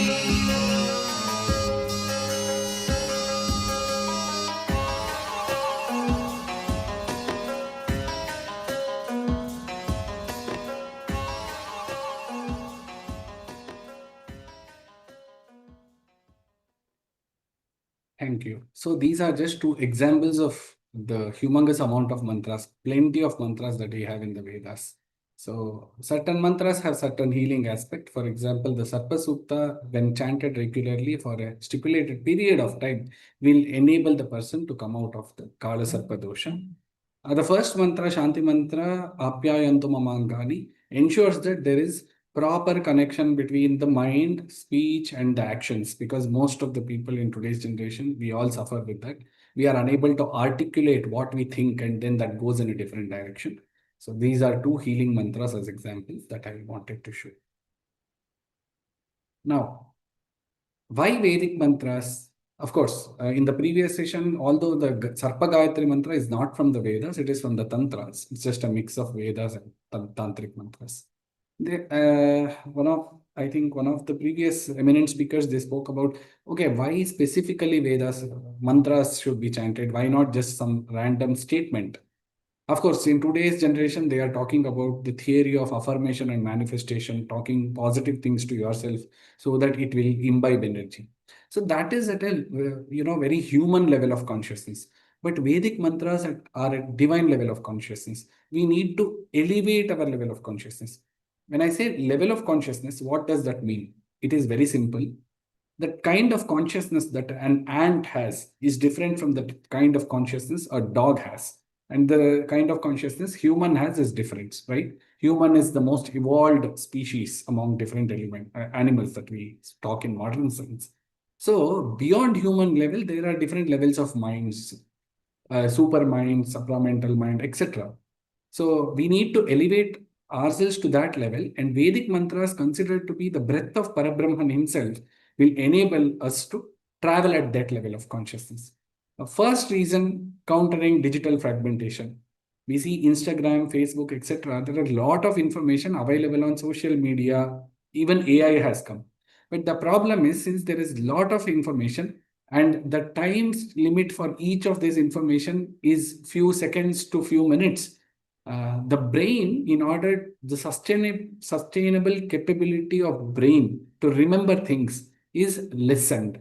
Therefore, in order to improve the capability of brain, chanting Veda mantras will enable the sustainability factor of information. So there will be, as mentioned here, you see there is hyper distraction due to social media elements, things over the internet. In order to bring focus and attention back to the individual, Vedic mantras are very helpful. Reversing sensory overload. We utilize sense organs in multitasking. In today's generation, we all multitask. We are doing our homework, we are doing office work, we are also interacting with friends, family, etc. Sometimes it is too much overwhelming. Veda mantras help us to reduce this overwhelming factor. In fact, it acts as a good ancient method of detoxification. Just like how the body requires food, the soul also requires food. Soul is, of course, Sachidananda Swarupa. It does not require, but because it is covered by the sheets of karma, one has to overcome these sheets. And that nutrition for the soul to identify itself, to come in contact with Paramatma, is provided by Veda mantras. Similarly, modern psychic toxicity, what we talk about, when we interact with people, we are always influenced and bewildered by different thought process of the people, because generation is no longer limited to a country. Now it is global. So we interact with different cultures, different kind of people with different mindset. What might be good for one culture may not be so. It creates a lot of bewilderment and confusion, again leading to overwhelming aspects. Therefore, Vedic mantras are helpful to purify this emotional confusion and create some kind of emotional release. Amidst all these things, we are also conditioned to have analytical and rational analysis for everything. Veda mantras enable us to come one level above this analytical mind, which is intuition-based, supramental, super, and infinite mind consciousness. So chanting of Veda mantras regularly heal us at physical level, mental level, spiritual level, financial level, and finally social. So the workshops that we conduct for Vedic healing, what does this consist of? So the workshop has a masterclass, of course, which we are also doing regularly in conjunction with the university. So you get to learn various mantras based on your requirement. You also understand what are the possibilities in which Veda mantras can be utilized to heal people, right? That is one thing. Second aspect is, this is a safe place where you can interact with people, like-minded souls. And then it is not just theoretical. We are based, as the vision and mission statement of the university goes by, it is all application-based. We just don't chant mantras and then say it is working. No, it has to have some scientific analysis or at least a statistical analysis that is there. And of course, there is community energy when you involve with like-minded souls. So who can enroll? Anyone. They have to be seekers. They might be undergoing a lot of pressure in life. They are looking for a solace, and people who are curious, right? As Sri Krishna says in Bhagavad Gita, Chaturvida Mam Bhajante, which means there are 4 kinds of people who turn towards spirituality. So people who are interested can always enroll.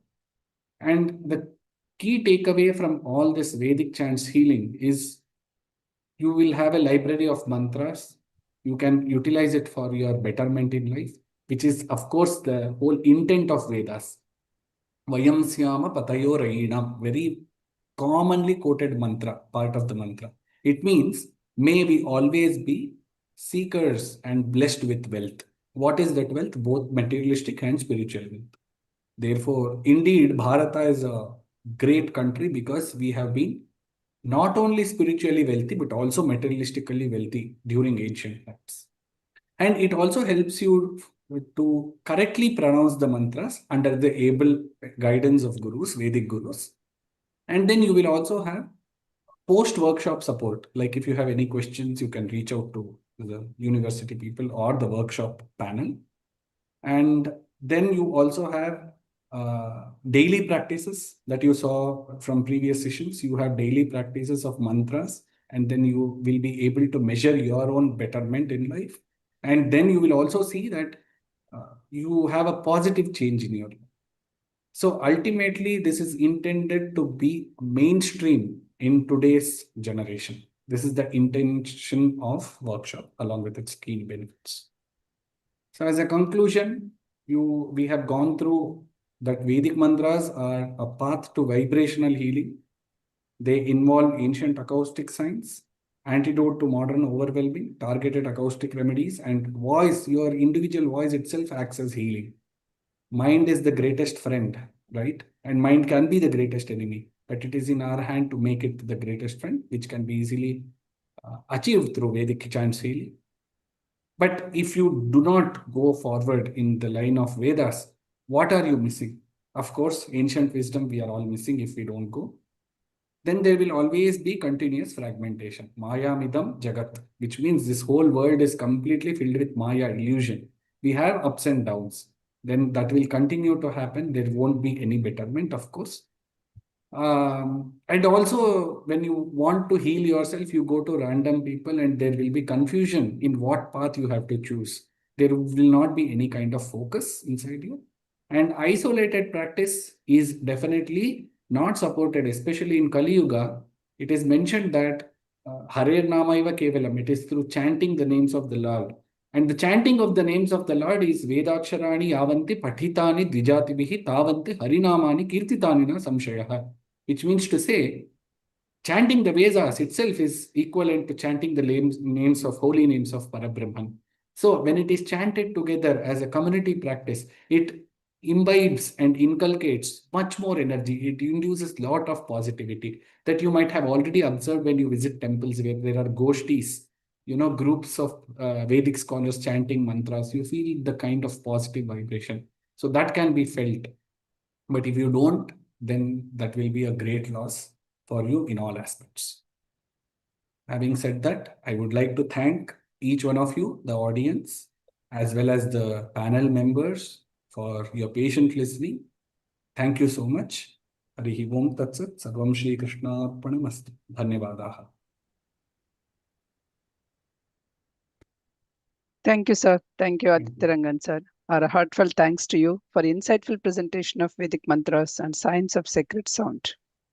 Thank you. Well, I'm actually thanking Aditya, sir. The form is available in your community chat as well as here. Please register because to listen more. You have beautifully explained how Vedic mantras are rooted in a precise phonetics and preserved through an unbroken oral tradition. Your explanation of sound as a wave that carries energy helped us to understand a profound power of vibration, not only in mantra chanting, but also in everyday speech. Your description of sound as a medicine was especially meaningful in the world filled with the digital noise, chronic stress, and fragmentation. Mantra offers a practical toolkit for calming the nervous system and supporting the somatic healing and reconnecting us with the spiritual roots. You also explained how chanting may enhance our cognitive abilities, strengthening the immunity, and help to regulate the senses and difficult emotions such as fear and panic. Your insights into the different mantras, particularly Sri Suktam for prosperity, well-being, and abundance, were truly enriching. Thank you, Aditya sir, for showing us the mantra is not merely something we recite. It is a sacred vibration that we can heal, empower, and transform our lives. Namaste, sir. Thank you so much. Namo Veda Purushaya. Please answer the questions that I have there in the chat while I'm introducing the next. So I have answered already 2 questions. Okay. So Okay, so if there is anything else, please let me spotlight the next speaker and then give the I could not spotlight him. Let me go. Next speaker with us are yeah, I think he is there. Let me spotlight him so that you can see him at the spotlight.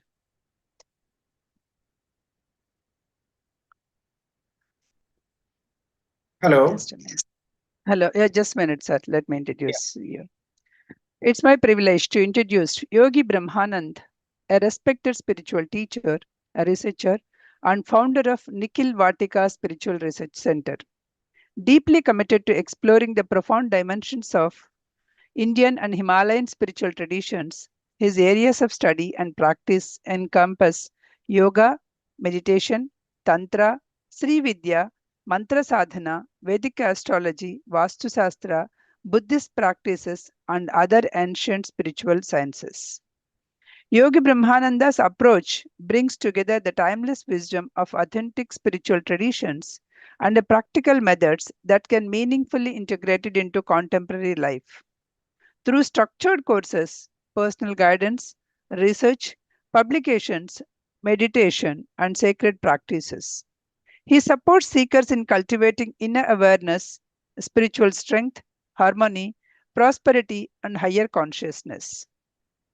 Though the Nikhil Vatika Spiritual Center has dedicated himself to researching, preserving, practicing, and sharing the transformative knowledge of ancient spiritual traditions, his vision is to make this profound wisdom accessible to sincere seekers throughout the world while honoring its authenticity, depth, and sacred foundations. Please join me.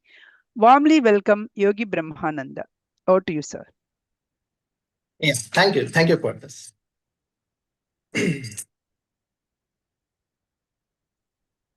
So many profound speakers have already told about the mantra. So I will give the other part, mainly about the mantra completeness, because mantra is a very, very sacred science and is a complete science. It is not the single science, it's a complete science. But we should also focus while the mantra chanting. Like many people chant the mantra in many, many different ways. Like some people chant Om Namah Shivaya, some people movement, but the chanting should be there with the meditation.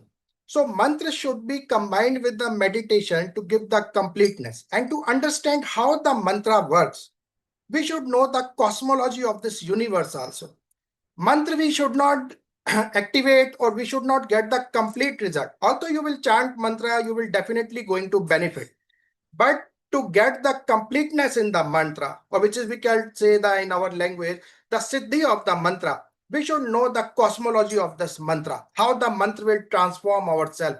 Because this is the conscious level, this is the Maya level, this is the illusion level. We have to move from this illusion level to our deeper sense of consciousness. Although there are many, many things like 7 bodies we have. This is our physical body, then the astral body, then the manomay body, then the pranamay body.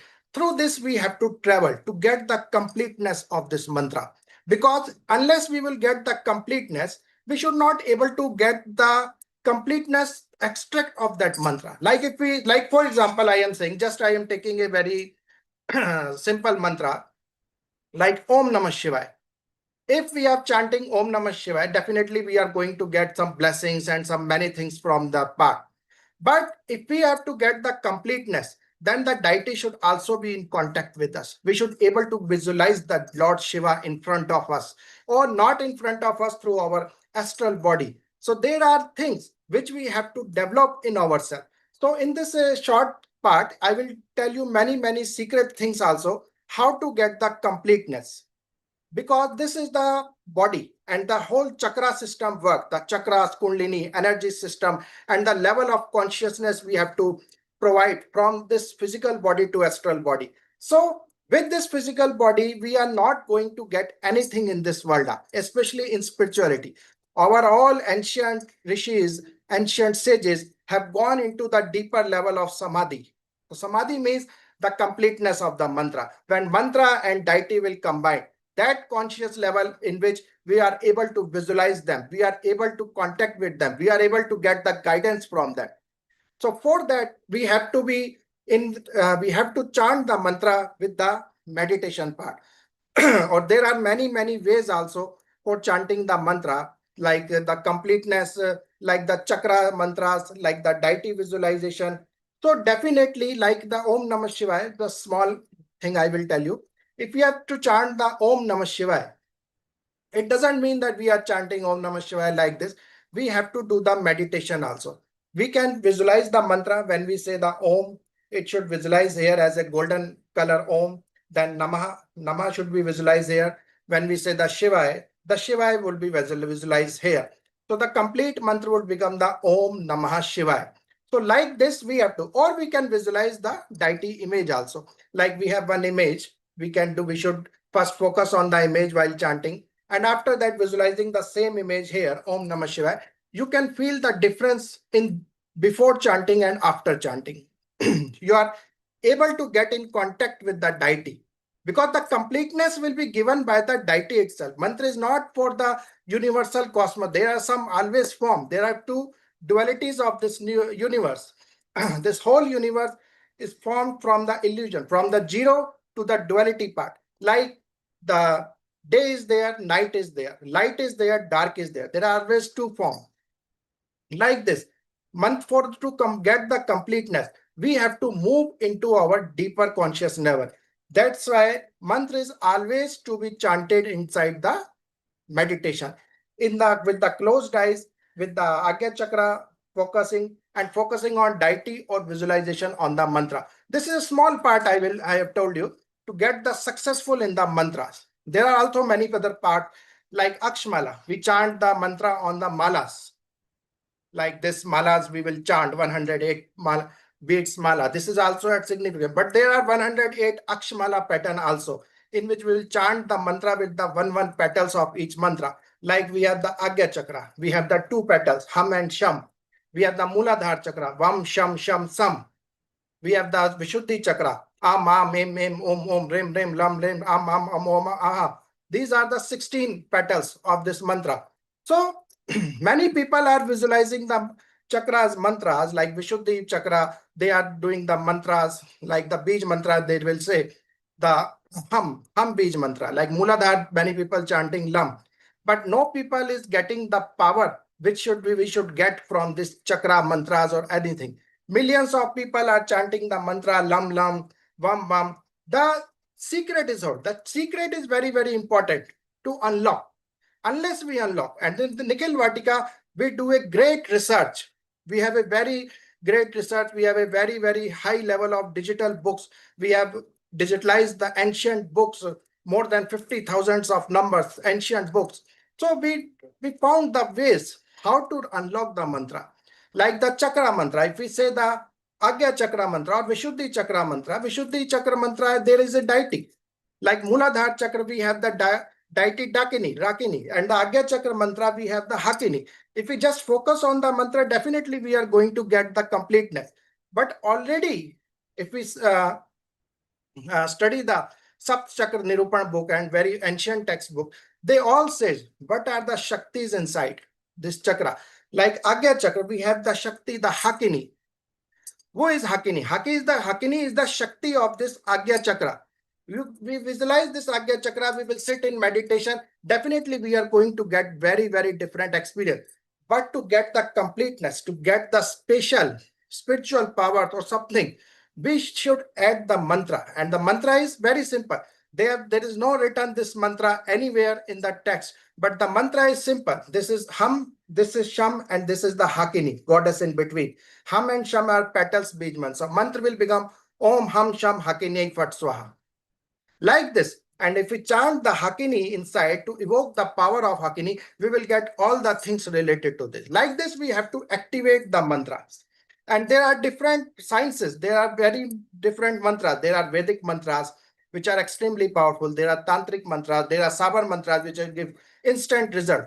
So there are proper things which we have to follow while the mantra. And if mantra is many people do the mantra chanting for wish fulfillment, to get the deity visualization, to get his work done, or something, any type of wishes.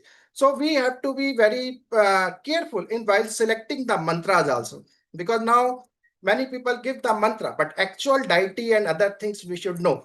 Like in the mainstream system, we have the Shri Mahavidya, 10 Mahavidyas. In 10 Mahavidyas, we have the Mahakali, Bhuvneshwari, Lalita Tripur Sundari, Baglamukhi, Chinmasta Devi, Dhumavati Devi, Tara Devi, Tripur Bhairavi Devi, and Matangi Devi, and Kamla Mahavidya. We are having the 10 goddesses, and each goddess has the special mantras, special distinguish the systems.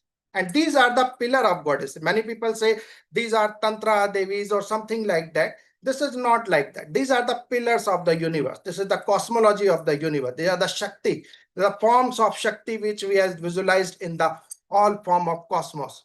So this Shakti, if we able to get, we have to chant their proper mantras with the proper activation of the deities. So this now today topic is the Shri Vidya. Shri Vidya topic, the Shri Mahavidya, the abundance, mantra for abundance. So now I have just give the very small knowledge, just the basics of the mantra. The main, if we say the main part of it, that we should get the completeness in the mantra. This is the final part. It should not be like that, that we are chanting the mantra for 5 years, for 10 years, 20 years, 30 years, and one day we just leave without having anything in our hand. If we are chanting the mantra, we must get the results of that mantra. And that result should be in different forms. That depends upon how we are. If we are doing the mantra for self-enlightenment, then we should able to get that mantra into the deeper level of consciousness. That is called the dhyan and samadhi. Like if we are chanting the mantra and it goes in the dhyan part, then we should move into the samadhi part also. Like samadhi, we have the two types, savikalpa and nirvikalpa. Savikalpa, we have the 3 stages, and nirvikalpa, we have the 5 stages. We should know, able to understand how deep we should go along with the stages of the mantra to get more deeper inside the part. So this is just the cosmology of mantras, how we can go more deeper to unlock the full potential of the mantra. So the main part which I have understood, which I have tell to how to get the completeness in the mantra chanting, because mantra are chanting by different persons. Beach mantras people are chanting, but we should know how to utilize the mantra to get the completeness in this part. So today topic is the Shri Vidya, the abundance. So one of our main goddess, Shri Vidya. So I will just share the slide.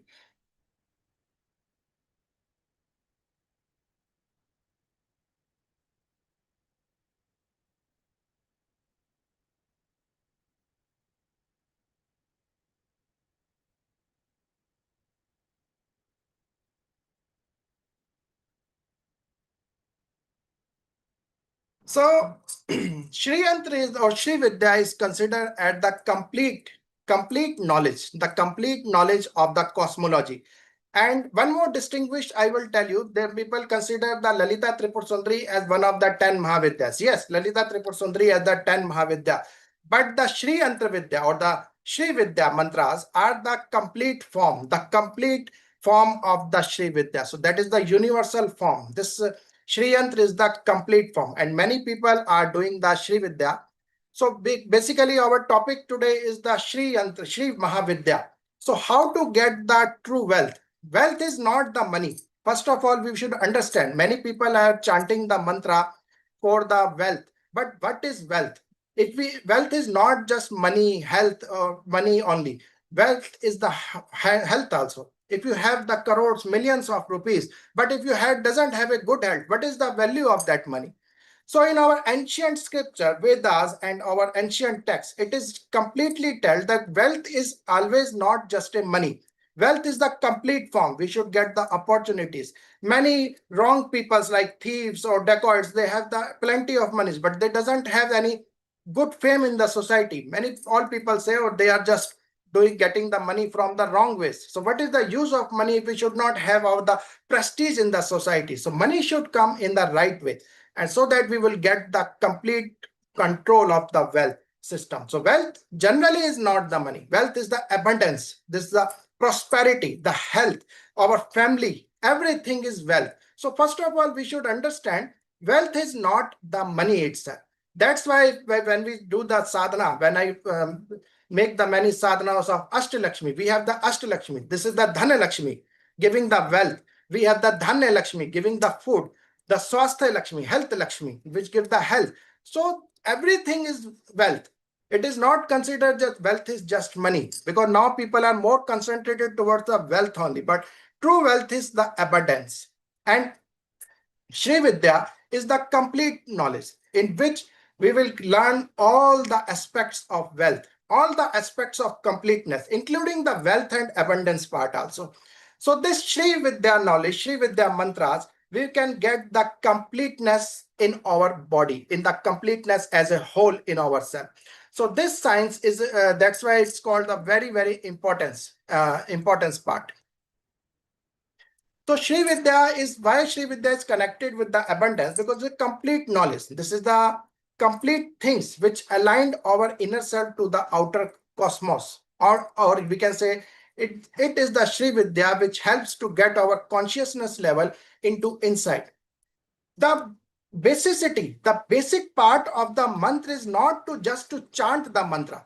Basic part of mantra is to get inside the part, inside our this physical body. Many people want to say, oh, we want to visualize the Tripur Sundari Devi. If this eyes has the power to visualize, there are billions of eyes. Millions of billions of people are there, and everybody has two eyes. They can able to visualize the Tripur Sundari Devi.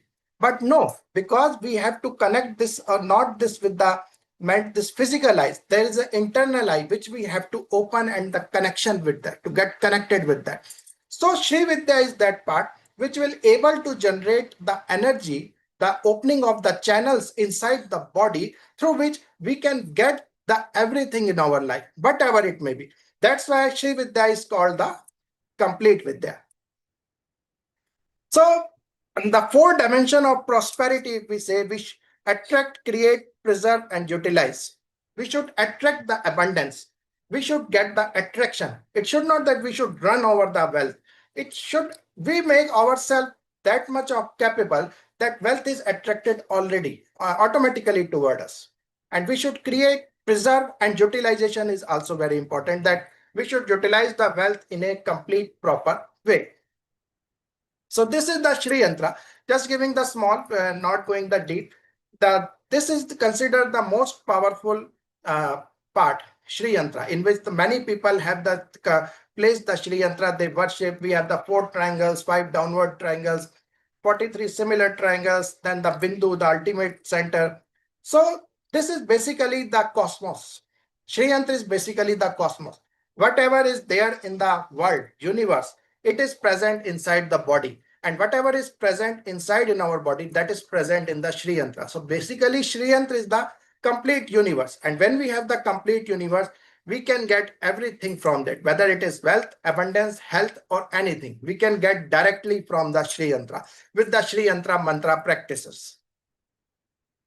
So basically, body, pran, mind, and these are all the reflection of the cosmic pattern. They are all the formation of the sun rays. Like sun is there, they travel the light, they transmit, they form the photons. There are 7 types of, like in Vedic Spandan Shastra, Vedic book Spandan Shastra, we have the whole cosmology built up from the sunlight. So basically, this is the photonic body, the complete. And we have to enter into the photonic stage only to reach to the level of completeness of the mantra. So this is the, and why Shri Mahavidya, Shri Vidya is very important, because the mantras associated with the Shri Vidya is very extremely powerful. They generate tremendous amount of energy. If we chant them in a very perfect way, definitely we are going to get everything completeness inside the body. So we have the many avarans, 9 avarans we have, like Triloke Mohan Chakra, Sarsha Paripurak Chakra. There are many things, and each avaran is coincide with some getting. Each avaran is for the manifestation. Each avaran is for the, like the wealth, abundance, and prosperity.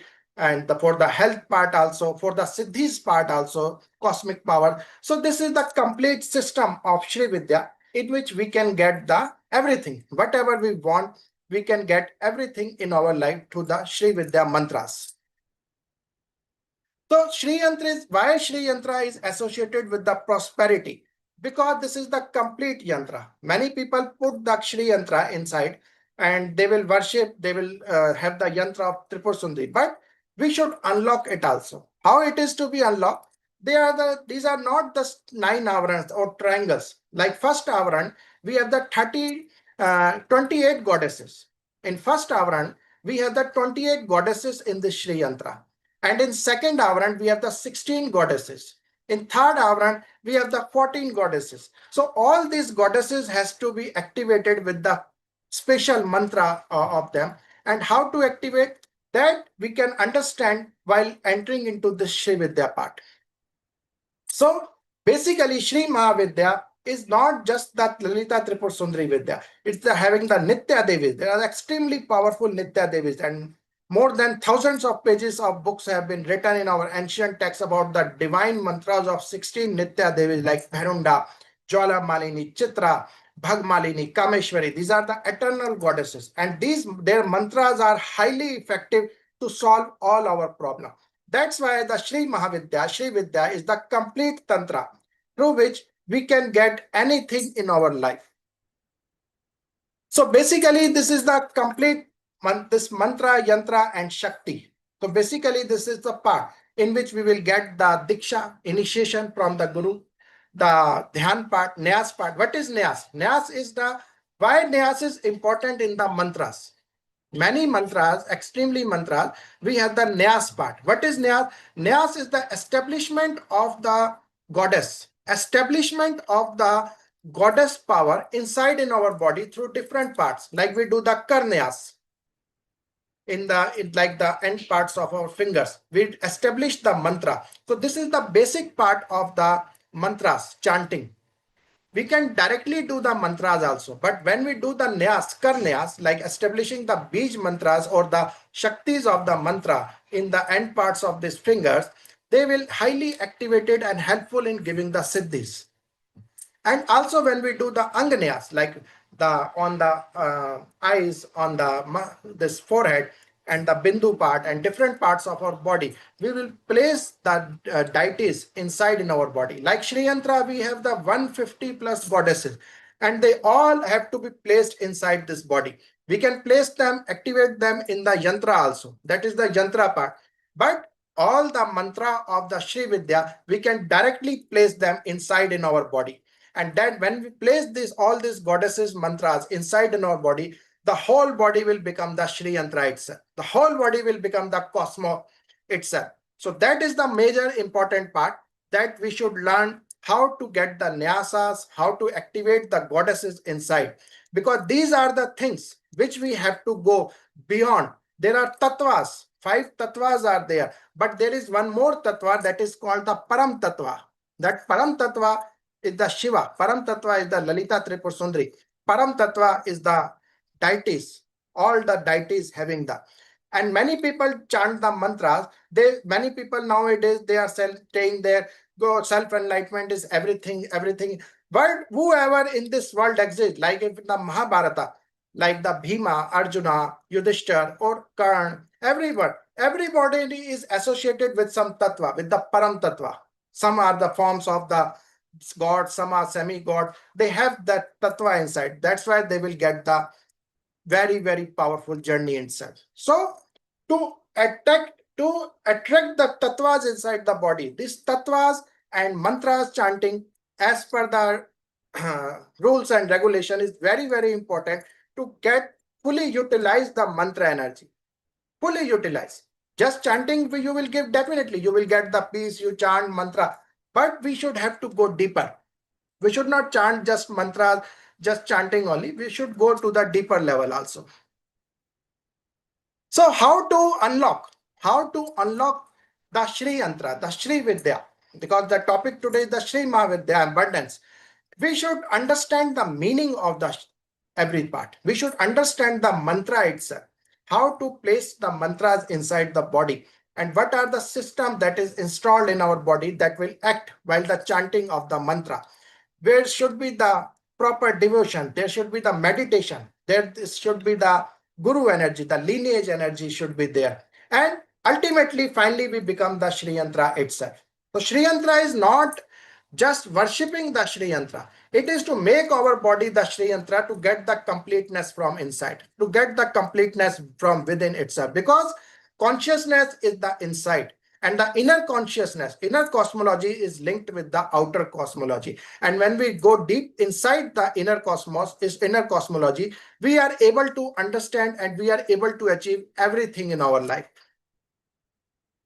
So real blockages to wealth, or we can say the like fear and security, knowledge part, financial discipline, wrong decision. These are all the things that all can be removed. That all can be removed while chanting, because when we chant, everything will come inside of us. Everything that Sri Mahavidya teaches, because this is not just a Mahavidya of wealth, or this is the Mahavidya. This is the complete science.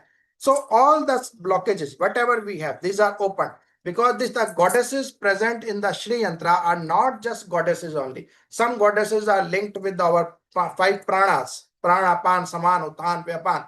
Some are linked with the 7 types of Agnis, Vadva Agni, Jadva Agni, Kam Agni, Vairagya Agni. These are the 7 Agnis, the 7 bodies, and the 7 Sharits, 7 Brahmans. Everything is linked with the inside. These all goddesses are linked with the Tattva part, like the Shodash Nitya, 16 Nitya Devi. They are linked with the lunar cycles, the lunar stages of cycles. So all these are linked inside us. So definitely, if we are going to worship anything, we should go with the deeply part. So basically, the Sri Vidya abundance formula is to go the purification, intention, empowerment, right action, and the circumstances, prosperity, the chanting, the main part. Though the secret of the Bindu, this is the cosmology center. This is the part where from the whole world originates. So this is a very, very extensive topic. I will not go into a deeper one. Just I will say the Sri Yantra Bindu is the starting point of cosmology, from where there are 2 Bindus, the red Bindu and the white Bindu, red point and white point. So this is the whole world originate. We should understand the whole cosmology, the whole Sri Vidya, to understand the cosmology of the Sri Chakra.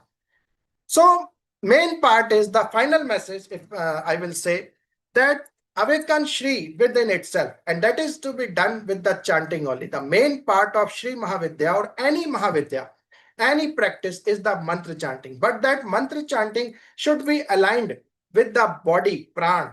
And the main part is the pran. Unless we go deeper into the mantra, we are not going to get the complete result. We have to go into a very, very deeper state of consciousness.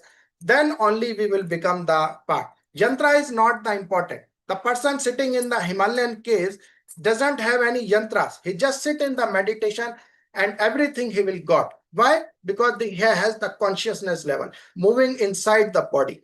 So yantra and rituals are very important, but the main part of the mantra chanting is the consciousness, the meditation involving with it, and the preservation of deity inside the body, activation of deity inside the body. So this is the main part of the, we can say, the cosmology. So in this way, I will conclude my part. And for any question you can ask, or you can message, whatever it is.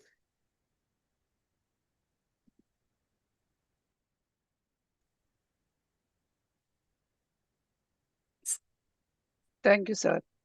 Thank you for. Yeah. Thank you.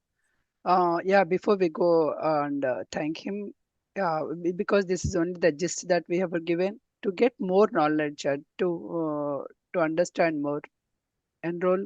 If you are interested to learn more, enroll our workshops, and the link was given in the community group as well as in the chat here. Please enroll yourself so that you can get the more knowledge on this. Yogi Brahmananda sir, thank you. Our heartfelt thanks to your profound session on combining mantra practice with the meditation experience. That then only it completes the power of mantra. You beautifully explained that chanting should involve every dimension of our being, not merely the physical body. When mantra, meditation, devotion, and awareness unite, we connect with the divine energy and gradually progresses towards samadhi, the highest state of consciousness. Your explanation of awakening the energy of each chakra through its corresponding mantra, deity, and the divine Shakti was deeply insightful. You reminded us that chanting alone is not enough, just with the lips. We must consciously invoke the corresponding Shakti within ourselves and experience that inner completeness and transformation. Beautifully introduced the sacred geometry of yantra, when mantra as a sacred sound, yantra as a sacred form, the Shakti as a divine power. When integrated, the conscious spiritual practice practice field which divine conscious can unfold. Your teaching of Sri Vidya, the 10 Mahavidya goddesses, their unique powers, and their roles as the pillars of the universe were truly enlightening. You are clarified the wealth is not limited to the money. True prosperity includes health, knowledge, opportunities, success, harmonious relationships, peace, spiritual growth, and finally, liberation. This sacred practice aligns our inner world with our outer prosperity and transforms our ability to attract, create, preserve, and use our resources wisely. Thank you, Yogi Brahmananda ji, for guiding us from mantra to meditation, from sacred geometry to divine energy, from material abundance to spiritual liberation. So, the ultimate purpose is not merely own or display a worship of mantras, but to be awakened, its sacred geometry within ourselves and become one with that divine consciousness. Thank you so much for such a Thank you. profound session. Thank you, sir. And let me introduce the next speaker.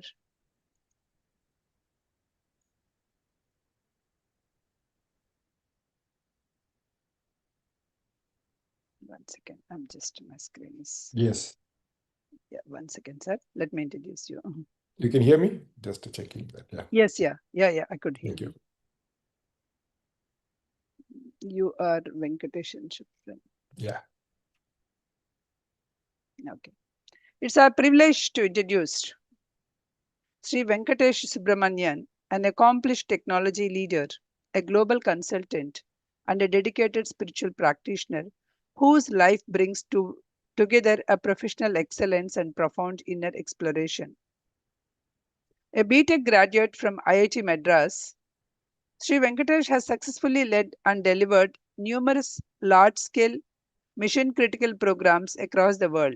During his distinguished career, he has held senior leadership positions within the Indian information technology industry. He now heads an independent consultancy based in the United Kingdom and Europe, providing a strategic advisory services and enabling the SaaS companies to expand seamlessly into the UK and European markets. Alongside his professional journey, Sri Venkatesh has pursued an extensive and deeply transformative spiritual path. His foundational initiation into the Gayatri Mantra was received from his father as a part of his Upanayam. In 2012, under the guidance of his revered Guru, Sri Shivananda Babaji of Shivayog Parampara, he experienced the awakening of Kundalini Shakti following initiation into the Durga Saptasati Bija Mantra. He subsequently received initiation into the Mahamrutyunjaya Mantra, Sri Vidya, including the Pankadasi and Sodasi, and Sri Lalita Rudra Trisapta Bija Mantra from same revered master. His journey into the Sri Vidya was further enriched under the guidance of Sri Shiva Premananda of Molavarga Parampara, from whom he received the initiation into the Sri Shubhagya tradition of Sri Vidya and the sacred practice of Sri Lalita Sahasranama. These profound initiations enabling the Sri Venkatesh to understand his earlier and spiritual experiences through simplified Kundalini Yoga. As taught by Vedatri Maharshi and through the guidance of Panchayot Mahan as expressions of transmissions of awakening of Shakti. His spiritual exploration has also included inner engineering under the Sadguru Jaggi Vasudev and Sudarshan Kriya Yoga through Gurudev Sri Ravi Shankar. Through these diverse yet interconnected traditions, he has cultivated a broad experiential understanding of mantra, kundalini, meditation, Sri Vidya, breathwork, and inner transformation. Sri Venkatesh Subramanian represents a meaningful synthesis of technological precision, global leadership, disciplined spiritual practice, and reverence of Guru Parampara. Please join me in warmly welcoming Sri Venkatesh Subramanian. Thank you, madam. And over to you. Vande Guru Parampara. I think many distinguished and very experienced speakers in the traditional knowledge have explained many things before to me. My topic is specifically on mantra diksha. Okay, so on this topic, what I thought I will do is I will take first a full mantram and explain each parts that were explained. And I will also explain a little bit what is the difference, let's say, between Upadesha and Diksha. Okay, so there are two different concepts. And in life, sometimes or often when we want some of the spiritual experiences, it happens naturally, especially in Kali Yuga, because we have our past karmas and we have accumulated some of these vasanas or these tendencies in our earlier life. So suddenly in this life, we automatically come into certain people, certain gurus, certain things.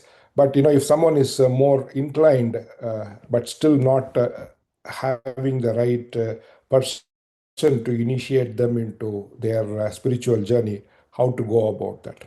So I'll take first the Ganapatya Upanishad. It is from an Atharva Vedam, okay, whose recension we don't have now. Okay, it is not part of the recensions that we have now. So I will go with explaining how various aspects of the mantra diksha works from using that mantra. So of course, previously, Aditya Rangan explained in terms of Shanti Padam and all those kind of things. So this is one of the famous Shanti Padams that we start with, which is basically Badram Karne Vishrunuyama Devaha, Badram Pashe Makchabiryajatraha, Sthirairangai Stushtuahum Sastanubihi, Veshema Devahitam Yadayuhu, Swastina Indro Vridrashravaha, Swastina Pusha Vishwavedaha, Swastina Starchayo Arishtanemihi, Swastino Brahaspatir Tadhatu. So basically it says Shanti Padam is what you chant as the benefits that you want to accrue to you as well as the world. When you look at our Veda mantrams, any of our Veda mantrams, it will always say, we ask, we get the benefits. It will never say, I ask and I get the benefit. That has been the fundamental principles in terms of how the Veda mantram is written. Just to give an explanation of this, it says, so basically, Badram Karnebi Shrunyama Devaha. So let our ears, oh Devas, let our ears, eyes, let our ears hear what is auspicious. Oh, the ones worthy of offerings, yajna, okay? Let our eyes see what is auspicious, okay? Let us offer our bodies, okay, with the strong limbs in your service. Let's devote our full life to the service of the Devas, okay? Oh Indra, who provides vriddhi or growth, okay, abundant growth, okay, give us auspiciousness, okay. And it asks again, so then it asks from Tarkshayo. Basically, Tarkshayo is like Garuda, like bird. Let our misfortunes be cancelled, okay. Then from Brahaspati, who can give everything, give us auspiciousness. So this is the Shanti Pada. So this anytime we chant, so this is how our mantra sadhana is always structured, okay. So first we do the Shanti Pada. What is that we want to achieve? It is not only here. If you take, for example, an inner engineering program also, he will basically start with, from light, that part of the Rig Vedam, that Shanti Pada. So basically we'll start with the Shanti Pada. The Shanti Pada tells what is the objective of that particular sadhana or particular practice, and we'll conclude it with the Shanti Pada. Okay.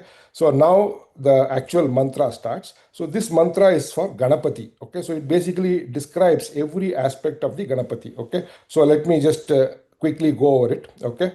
So Om Shanti Shanti Shanti at the end of the Shanti Pada, and then it starts. Okay. Om Lam Namaste Ganapataye, Twameva Pratyaksham Tattvamasi, Twameva Kevalam Kartasi, Twameva Kevalam Hartasi, Twameva Kevalam Dhartasi, Twameva Sarvam Kalvitam Brahmasi, Tvam Sakshat Tatmasi Nityam, Rutam Vachmi, Satyam Vachmi. So basically it says you are everything. Okay, you are the you are the only creator.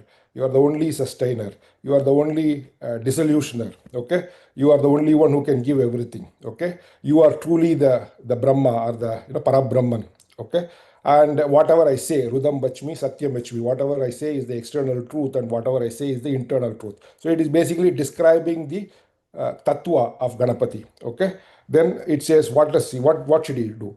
Avatvamma, please protect me. Avavaktaram, Avashrotaram, Avadataram, Avadhataram, Avanuchanam, Avasishyam, Avapaschataat, Avapurastaat, Avauttaratat, Avadakshirataat, Avachordvataat, Avodharataat, Sarvatomam Pahi Pahi Samantat. Now it says, please protect us. So please protect the one who is chanting this mantra. Please protect the one who is hearing this mantra. Please protecting the one who is promoting this mantra. Please protect us from the west, from the east, from the north. Please protect us from all the directions. Okay. Then it again further describes him. Tvam Vangmayas Tvam Chinmayah. So you are indeed basically the nature of speech and the nature of chit. Okay. Tvam Anandamayastvam, you are Anandam. Okay. Brahmamayaha, you are indeed the Parabrahman. Okay. Tvam Satchitananda Dvitiyosi, you are Satchitanandam and there is nothing other than you.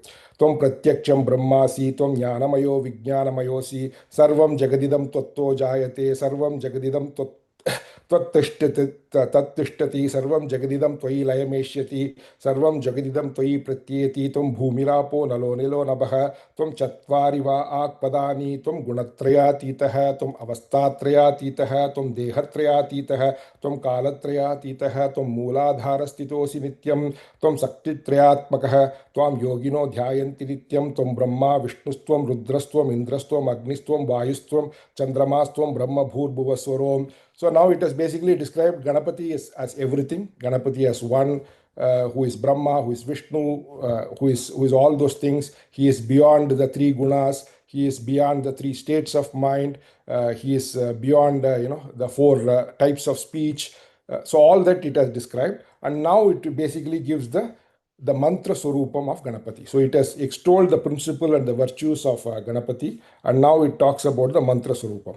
Ganapatim purva mucharya varnatim statanantaram anuswarah paradarah ardhe endulasitam tarena ruddham edattava manushwarupam gakara purva rupam agaro madhyama rupam anushwaraschantya rupam bindu ruddara rupam nadasandanam sahumhita sandhihi saisha ganesha vidya ganaka rushihi nichrut gayatri chandah Sri Mahaganapatir Devata Om Gam Ganapataye Namaha. So now Om Gam Ganapataye Namaha, this is the Bija mantra for the Ganapati Tattva, or Om Gam Ganapataye Namaha is the Bija mantra. So it has basically described, it starts with the word Ga, then it is with the word A, like that it says, it describes the mantra Swarupam of Ganapati.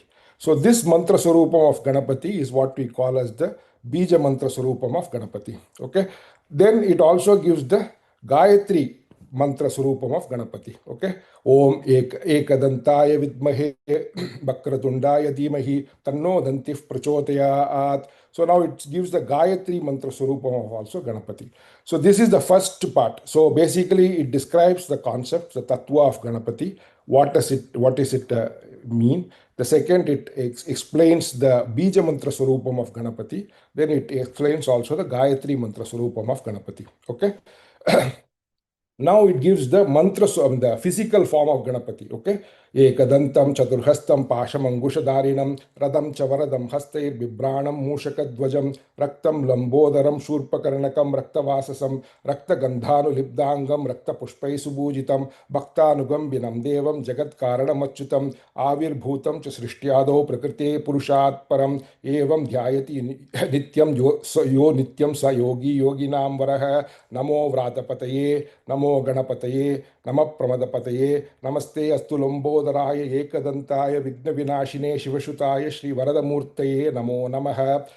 I mean, the standard description of gives, you have four hands, You have a face like an elephant with a trunk, with a bent trunk. You have a big tummy. You have two big ears.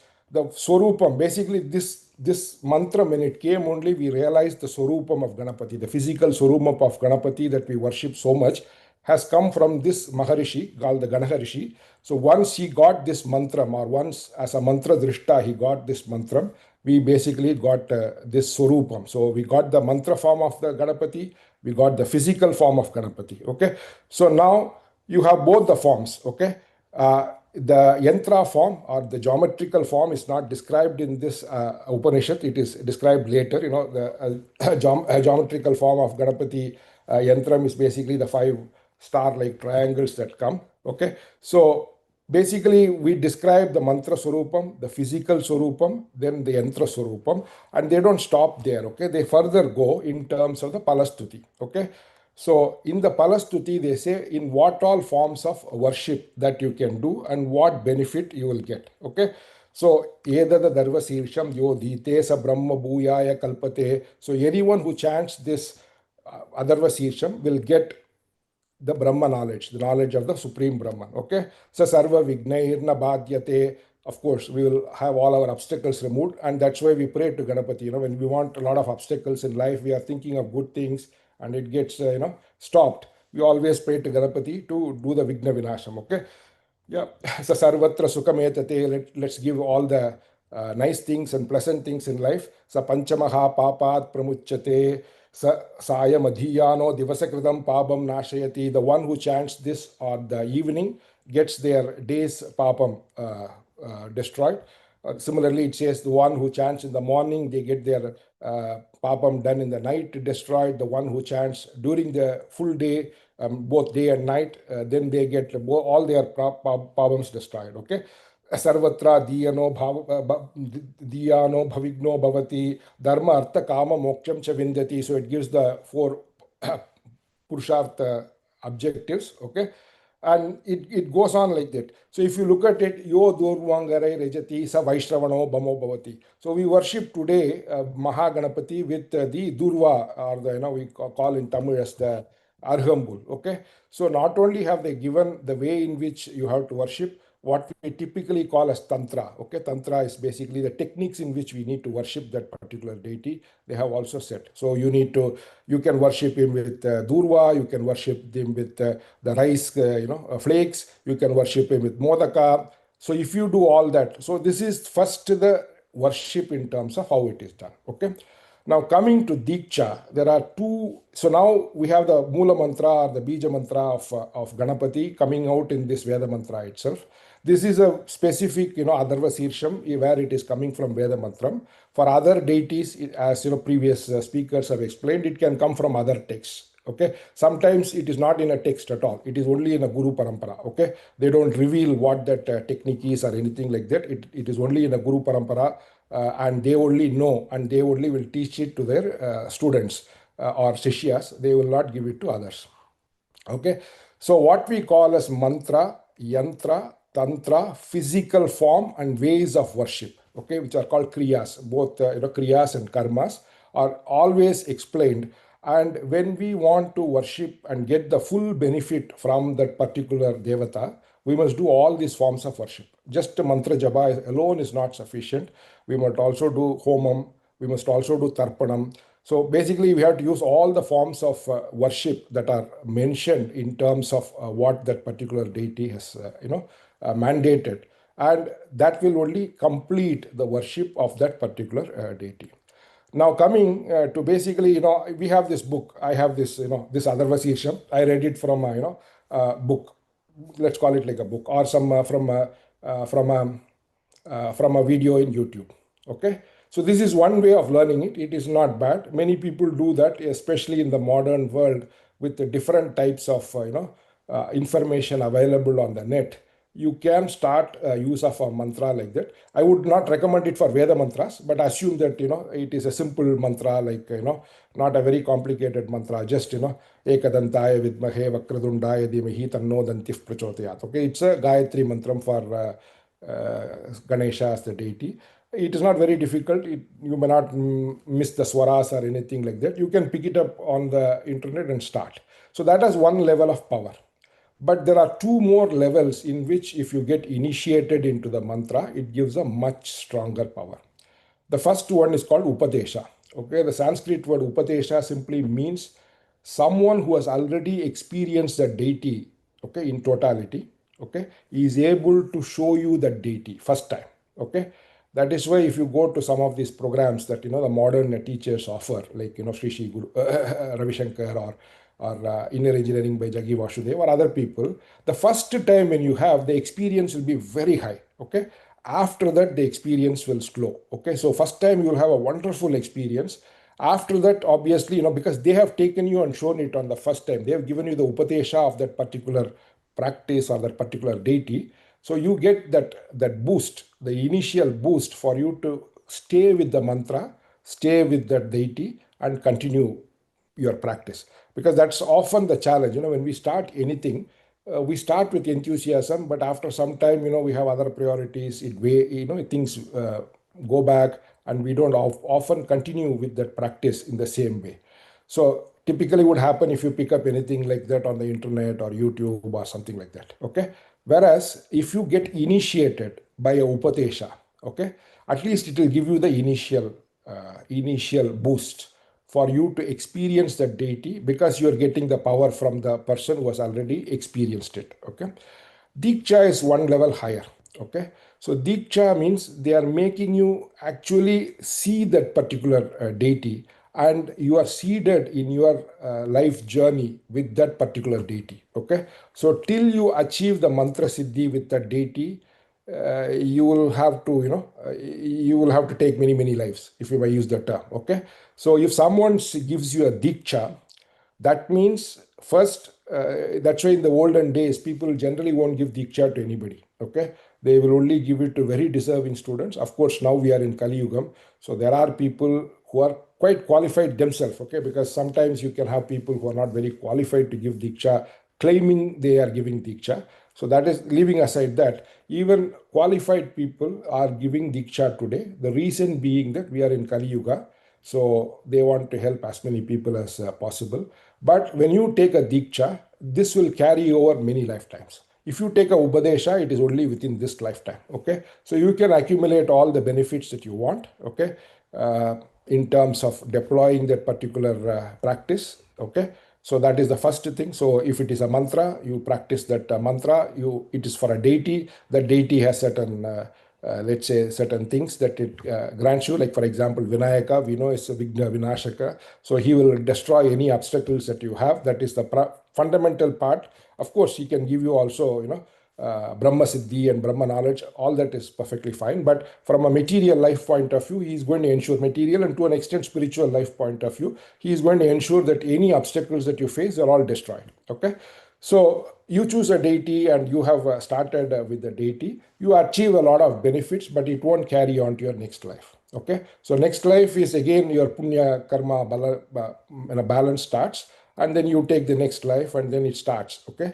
Whereas in the case of a diksha, it's not like that. The diksha will continue till you attain self-realization, or eventually your births and deaths stop. So because of that, the word diksha is to be very, let's say, not to be taken lightly. Okay, it has to be taken with a lot of care, both for the person who is initiating and both for the person taking it. Okay, because obviously when you get a diksha, because the deity is very powerful, so it wants you to realize that a deity incomplete. So that means you can face challenges in life also. Okay, obviously, because the easy way for you to get into a spiritual path is when challenges happen in life. Okay, if everything is nice and you're having the fantastic life, nobody will turn to spirituality. Okay, so this is the basics of it. And in terms of practices, here if you take a real diksha, not let's say I wouldn't call it as upadesha. If you take a real diksha of a mantra, you have to be involved to do the practice in all 5 aspects. Okay, so which means you have to use not just japa, homam, tarpanam, bhojanam. So all the 5 aspects, all the pancha, bhutas that we have, you need to be able to offer and worship that particular deity in all those forms. Okay. So for example, the Srividya things that I have taken as initiation, I need to do homa on every Paurami. So there are practices like that you need to. So when you take a diksha, you need to be sure that you have the time to commit to that particular deity for full. So my intention is to develop a program where I want to help people in terms of what is appropriate for them from a deity point of view, what is appropriate for them from the point of view of, let's say, taking a upadesha or a diksha, who are the right people who I think or I can guide them so that they go to the right person to take the upadesha or the diksha, and also to give some idea of what kind of a time commitment they will need if they take up a upadesha of a mantra or a diksha of a mantra or a diksha of a particular deity. Okay, so this is the idea in which I'm let's say also relatively new probably compared to the other speakers to this program. So this is a program that I want to develop based on the experiences that I had in terms of helping and guiding people as to what is the right way to go about taking a diksha or a upadesha of a particular deity or a particular mantra, and they make the choice in a more involved and more concrete way rather than just going with the flow. That's I think that would finish my talk on this topic.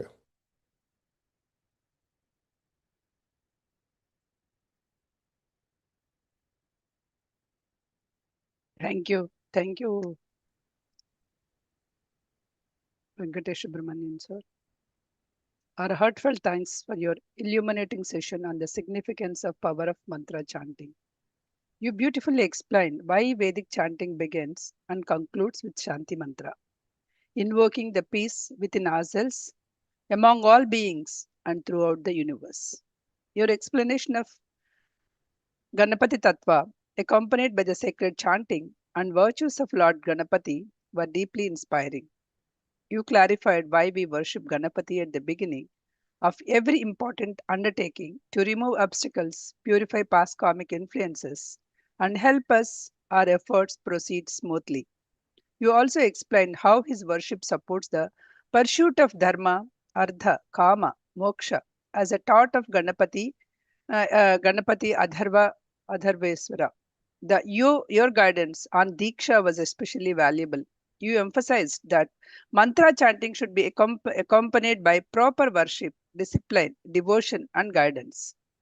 Diksha must therefore be received from a qualified guru who can transmit the mantra's spiritual power reasonably within us. Your distinction between Upadesa and Diksha was profound. Upadesa offers instruction for this lifetime, whereas sacred force of Diksha continues across lifetimes, guiding the seeker until the self-realization is attained. Thank you, Venkatesh ji, for sharing this sacred wisdom with such a clarity and devotion. Namaste. Dhanyavadaha.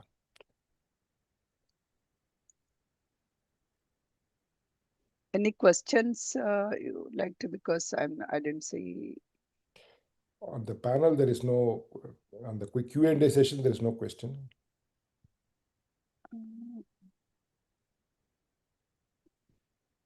The next speaker was ready. First thing, let me check before, once I checked it, we can see questions. Yeah, next speaker was ready, but there's no questions, as you said. Yeah, okay, no questions for you. So people are asking how to go to the Samadhi, and these are the questions that you can just come and register yourself for a workshop, so that you'll be getting like a pure full details, right? Full details on this, so you will be able to get that time to interact. Now the time is also limited, right? Now let me go to the next speaker.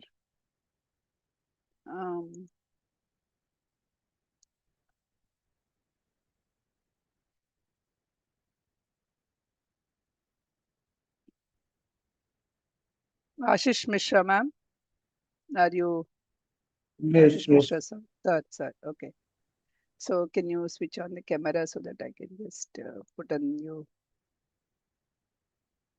Okay, thank you.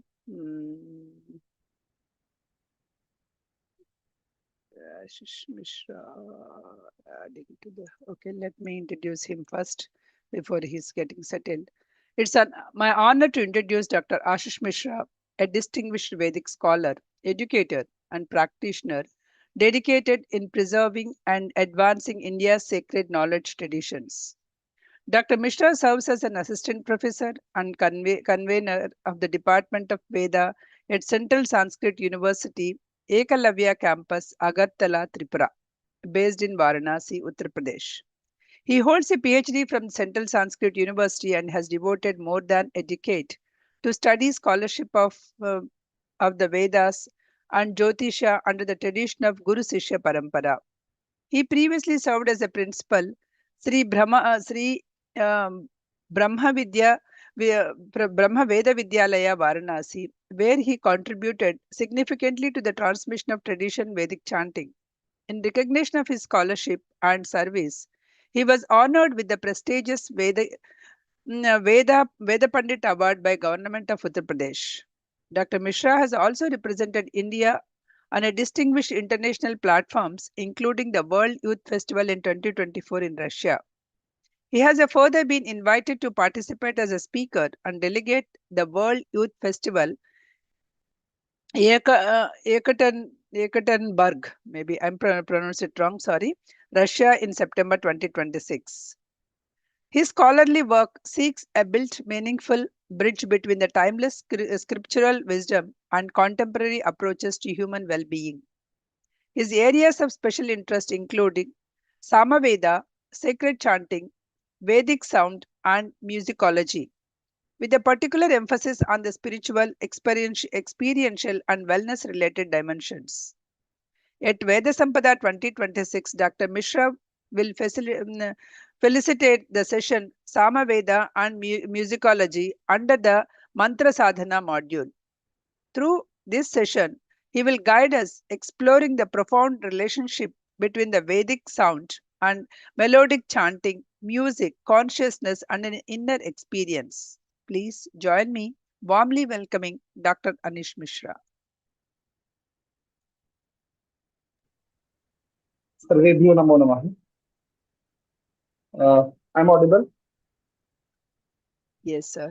Can you put Yeah, the sure. horizontal way your phone? Maybe you'll be able to see. No, Yeah. you are in a different direction. So direction, change the direction. Not that one. Okay. Okay. Maybe there. No, it is not aligned, sir. Can you try in a different way?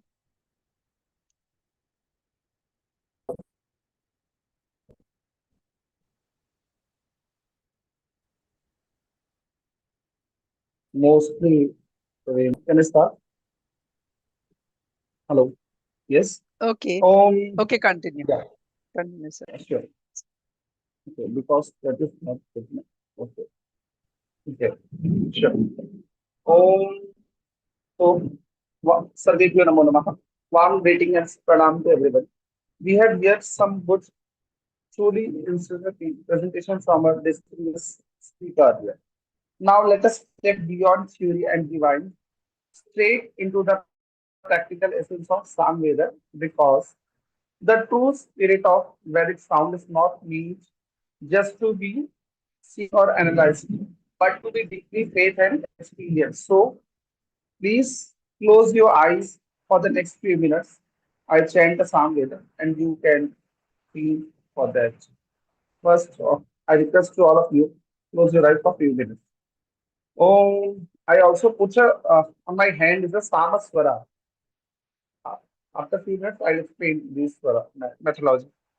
Om Abhitva Shurano Numo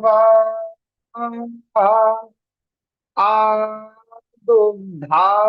Ivadhe Nama Isha Namasya Jagataha Suva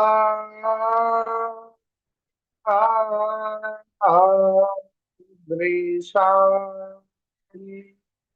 Aisha Nama Indra Tastu O O Sha O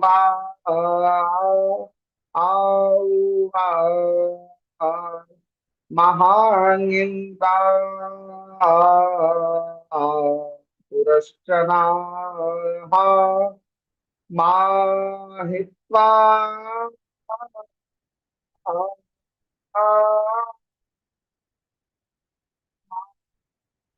So Vajra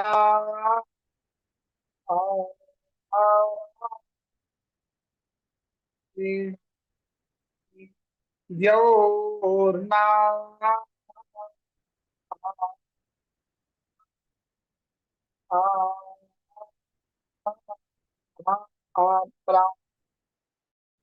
Hinashava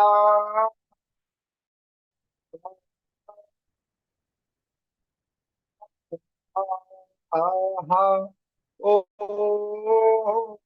Oh Oh Na. Thank you guys. So we move some basics. So basically, Samveda is the audio engineering of the ancient world, and the true essence of Samveda does not lie on digital slides, but in living resonance and the vibrations. Today will not merely read this science, we will experience it. And earlier I chant the Samveda, you all guys maybe listen.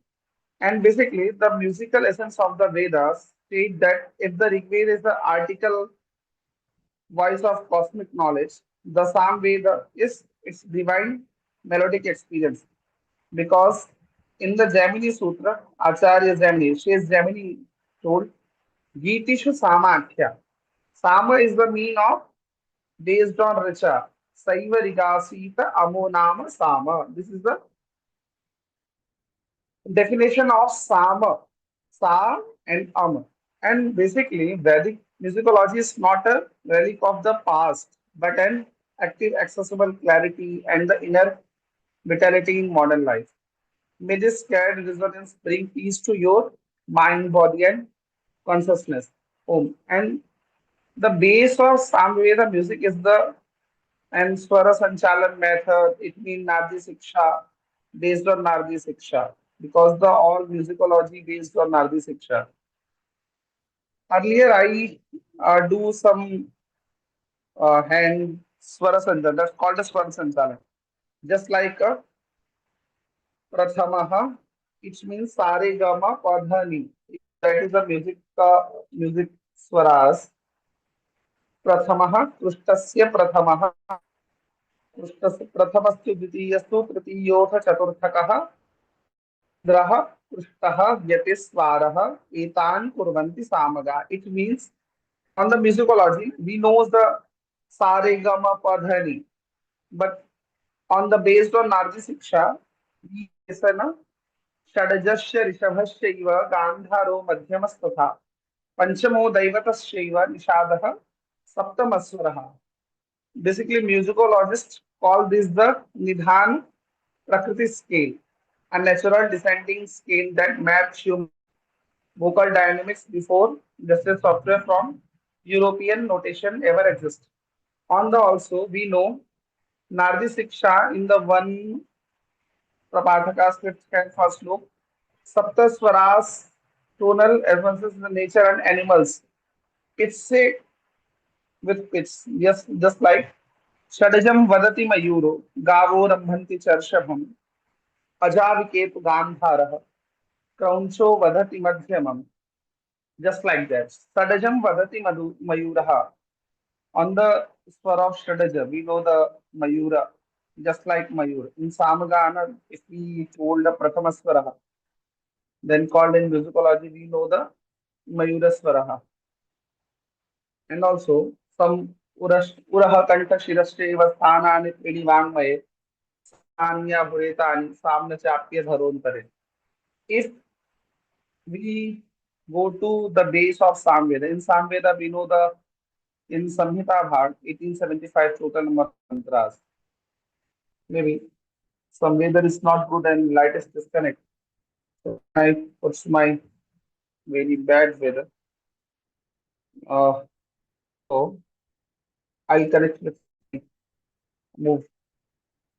Next topic. We know the origin of seven swaras from the body of nature is also we Veda. Just a minute.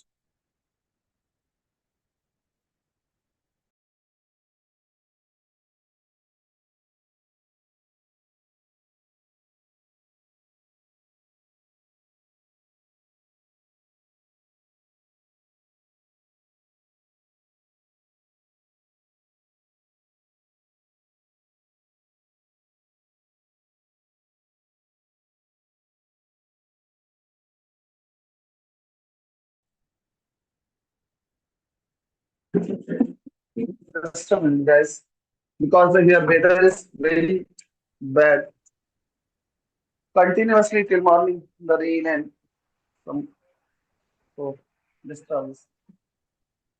Five key inputs we know in Samveda, just like origin of seven swaras, we know that षड्जस्य ऋषभश्चैव गान्धारो मध्यमस्तथा पंचमो दैवतश्चैव निषादः सप्तमस्वरः, that's called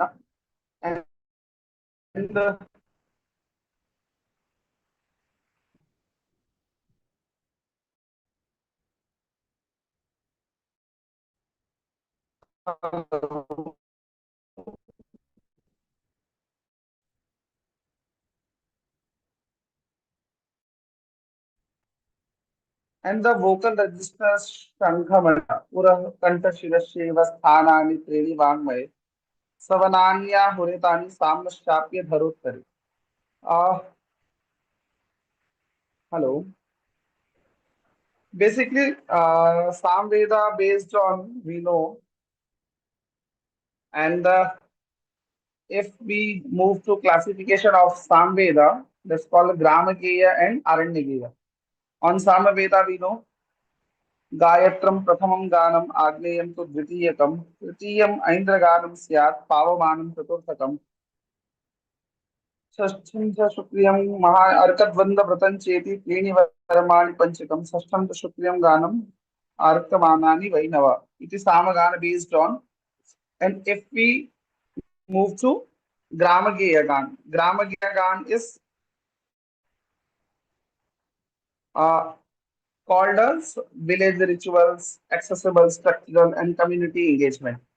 And if we know about the Aranya Gan based on forest, exotic, and deep mental focus. I first chant Samavedasya Gramageya Ganam, and after that I chant Aranyagyan. Like we know a good song is the Unnayam is the based on Aranyagya Gan. Om Unnayami Hoy Unnayami Hoy Adityam Pranchayami Hoy Adityam Pranchayantamunnayami Hoy अहोरात्राण्यरित्राणि होय द्यौनौ पुरहाव तस्याम सावादित्य ईयते हाव तस्याम सावादित्य ईयते हाव तस्मिन् वयमीयमान ईयामहे हाव ईयामहे हाव ईयामहे हाव वा प्रिये मंस्त्र्यक्षरे प्रिये मंस्त्र्यक्षरे प्रिये मंस्त्र्यक्षरे. Basically, this is a Aranyagya Gana, the some method. And if we know the introduction part of Samaveda, we know the Samaveda is Asta Brahman. And Asta Brahman, very broad grantha available in Samveda. The famous scholar is currently from Mysore, Professor Manjunath Shruti ji. And if we go to Saptaswara, basically Saptaswara is the ancient origin of musical octavus.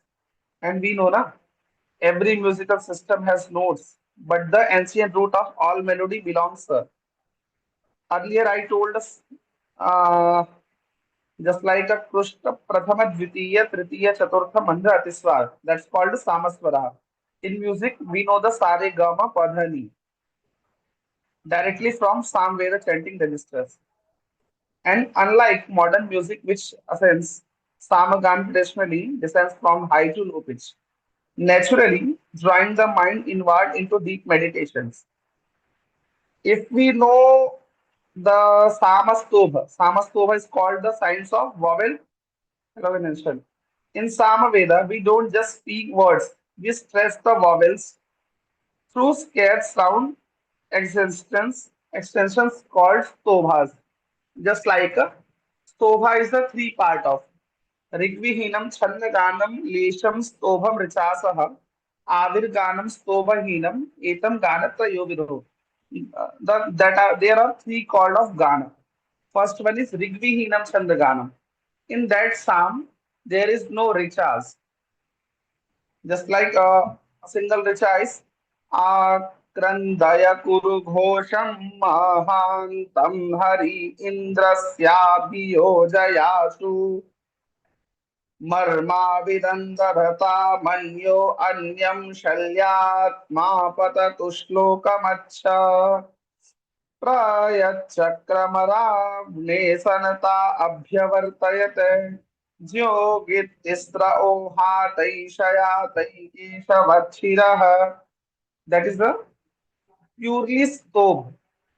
And Rigvihinam Chandaganam Lesham Stobham Richasa.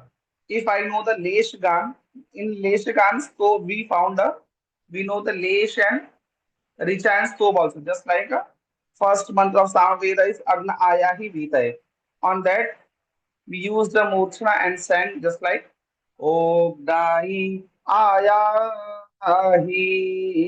Voito Ya Toya Grinanoha. So this is the second. Rigvihinam Chandagana Avirganam Stoban. In Avirgan there are no stobha. In Samaveda and Purvachik Agriya Kand, then we found one mantra in which part we chant Avo Raja Namadvarasya Rudran Hotarang Satyajang Rodasyo Agnim Purata Naitno Rachita Hiranya Rupam Avase Krudutham.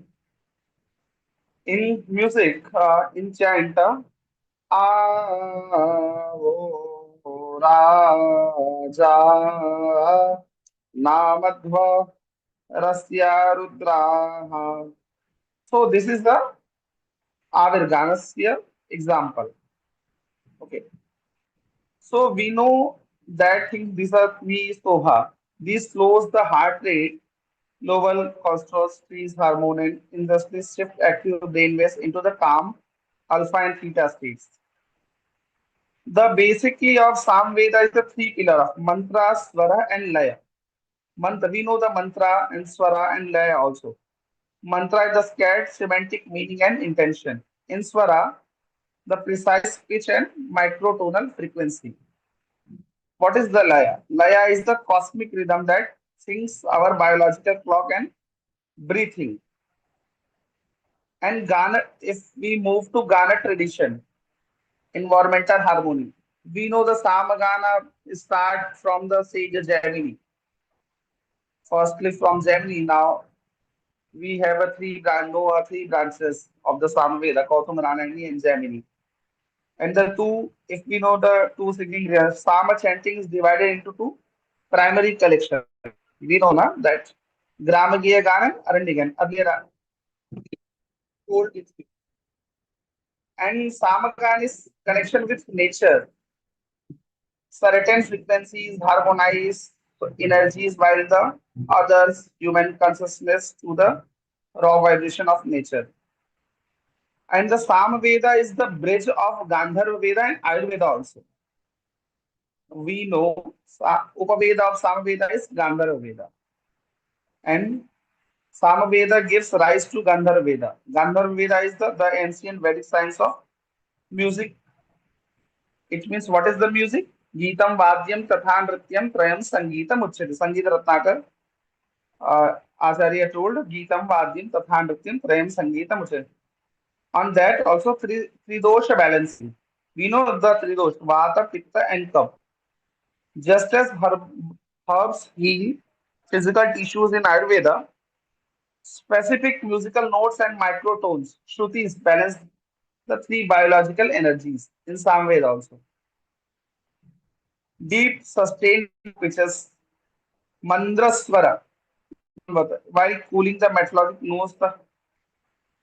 And what is the role of Samveda in the brain? It means neurosynthesizations. Chanting Sama mantra requires simulated focus on next memory and melodic tonality, breath rhythm, leading to whole brain synchronizations.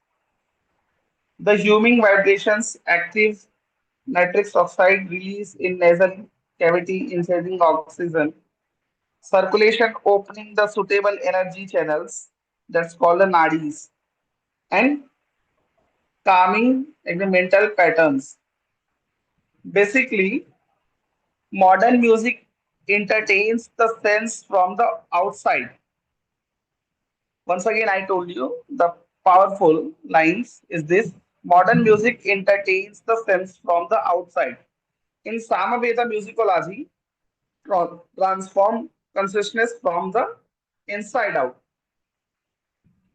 So that is the basics of Samaveda. And also we know that things that's called a, earlier I told na Vedic musicology is not a relief of the past, but an active, accessible clarity and inner vitality in modern life. May this scared resonance of bring peace to your mind, body, and consciousness. And presently here, heavy rain, storm, disrupting electricity or network connectivity, and completely beyond my control. So I again sorry you guys for that technical glitch, but I know you are guys fully understand these unforeseen technical hurdles. And due to severation, a storm condition in my area, I am monitoring the connection and will join as soon as stables with a video mode on also. So sorry again, and last I conclude my this session with also a simple samagan. May God bless you guys. So I chant a samagan is that called a Vamadevi samagan. Om Kaya Nashaitra Abhuvad Om Sada Vidhasa Kha Auho Hai Kaya Sachai Ho Himna Dayo To conclude, Samaveda teaches us that sound is not merely an external art, but an internal medicine also. Let us carry this timeless Vedic resonance into our daily lives to restore inner harmony, clarity, and holistic well-being. Thank you and Om Namah Shivaya. Thank you again. And sorry, guys. Thank you, sir. Yeah, we missed some of the parts because of the weather conditions, which is not there in your control. But still, in spite of all the things you connected through phone and gave you our heartfelt thanks for your enlightening sessions on the relationship between hand gestures, mantra chanting, and the Samaveda, well chanting. You beautifully demonstrated how sacred hand gestures, the mudras are whenever you are chanting, complement the mudra chanting and deepens its influence on the body and mind. Your explanation of the seven swaras originating from Samaveda, its classification, and distinctive purpose of its different sections were truly insightful. You also explain how the musical tones and rhythmic vibrations of Samaveda chanting can influence the mind, calm the nervous system, support the heart rate regulation, promote hormonal balance within the body. Thank you, Dr. Mishra ji, for helping us understanding how mantra, swara, rhythm, and mudra work together, an integrated place of the physical, mental, and spiritual well-being.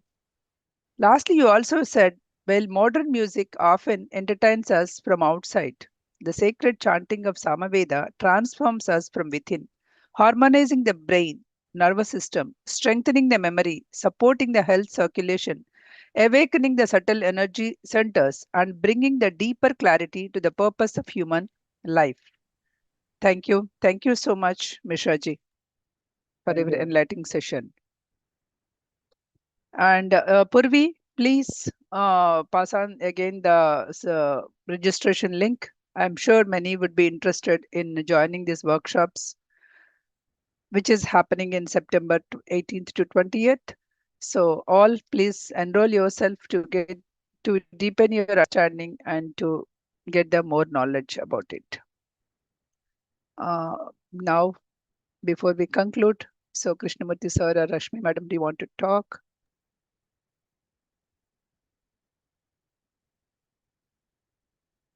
Big thanks to Prasanna Madam and Pur. Yeah, that's all I would say for making this session so very successful. So thank you, Prasanna Madam, and thank you everyone for all the Yeah, Prasanna madam participants. actually Give the kind word of of that because I summarized. thought you will. Actually, Rashmi madam, go ahead. yeah. Thank you, Prasanna madam. You summarized all the speakers' gist of their message and very well iterated. Thank you very much.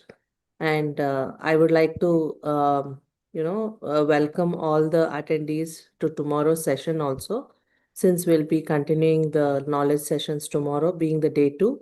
And we are going with week 2 next weekend and week 3 the following weekend.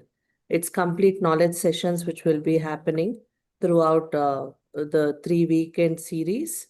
And after this, we'll be heading to the main conference from September 18th to September 20th. That is where all the presentation models, application models, and all the 6 modules will be presented by the scholars. So anybody interested, still please apply. We are open another 1 week to accept the scholars registrations, so that we want to give exposure to as many application models happening in these 6 modules. That is mantra sadhana, yantropasana, and then tantra vidya, astrology, that is Vedic astrology, Vastu, and Vedic healing.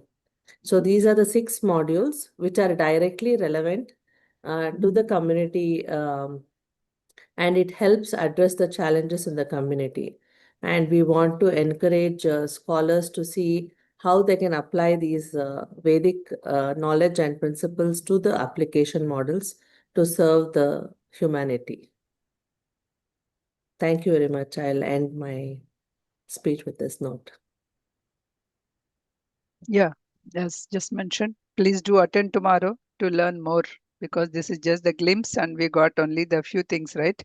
Tomorrow we have so many eminent speakers, like 8 people are there tomorrow for our sessions. Let us connect to these sessions and get the glimpse of it. So you will get to know what is there coming up in the full workshop. Yeah, tomorrow Thank it you will all. be Vedic healing. Yeah. So, yeah, please join. Sure. Namaste, everybody. Namaste. We are concluding the session now. Purvi, anything? I thank all the people who are actually working on the back end for making this program success. Not only the people who are in front, there are so many other people who are giving a live and coordinating all the speakers, lining up, getting their introductions. So much work went in. I thank everyone. Thank you, Purvi.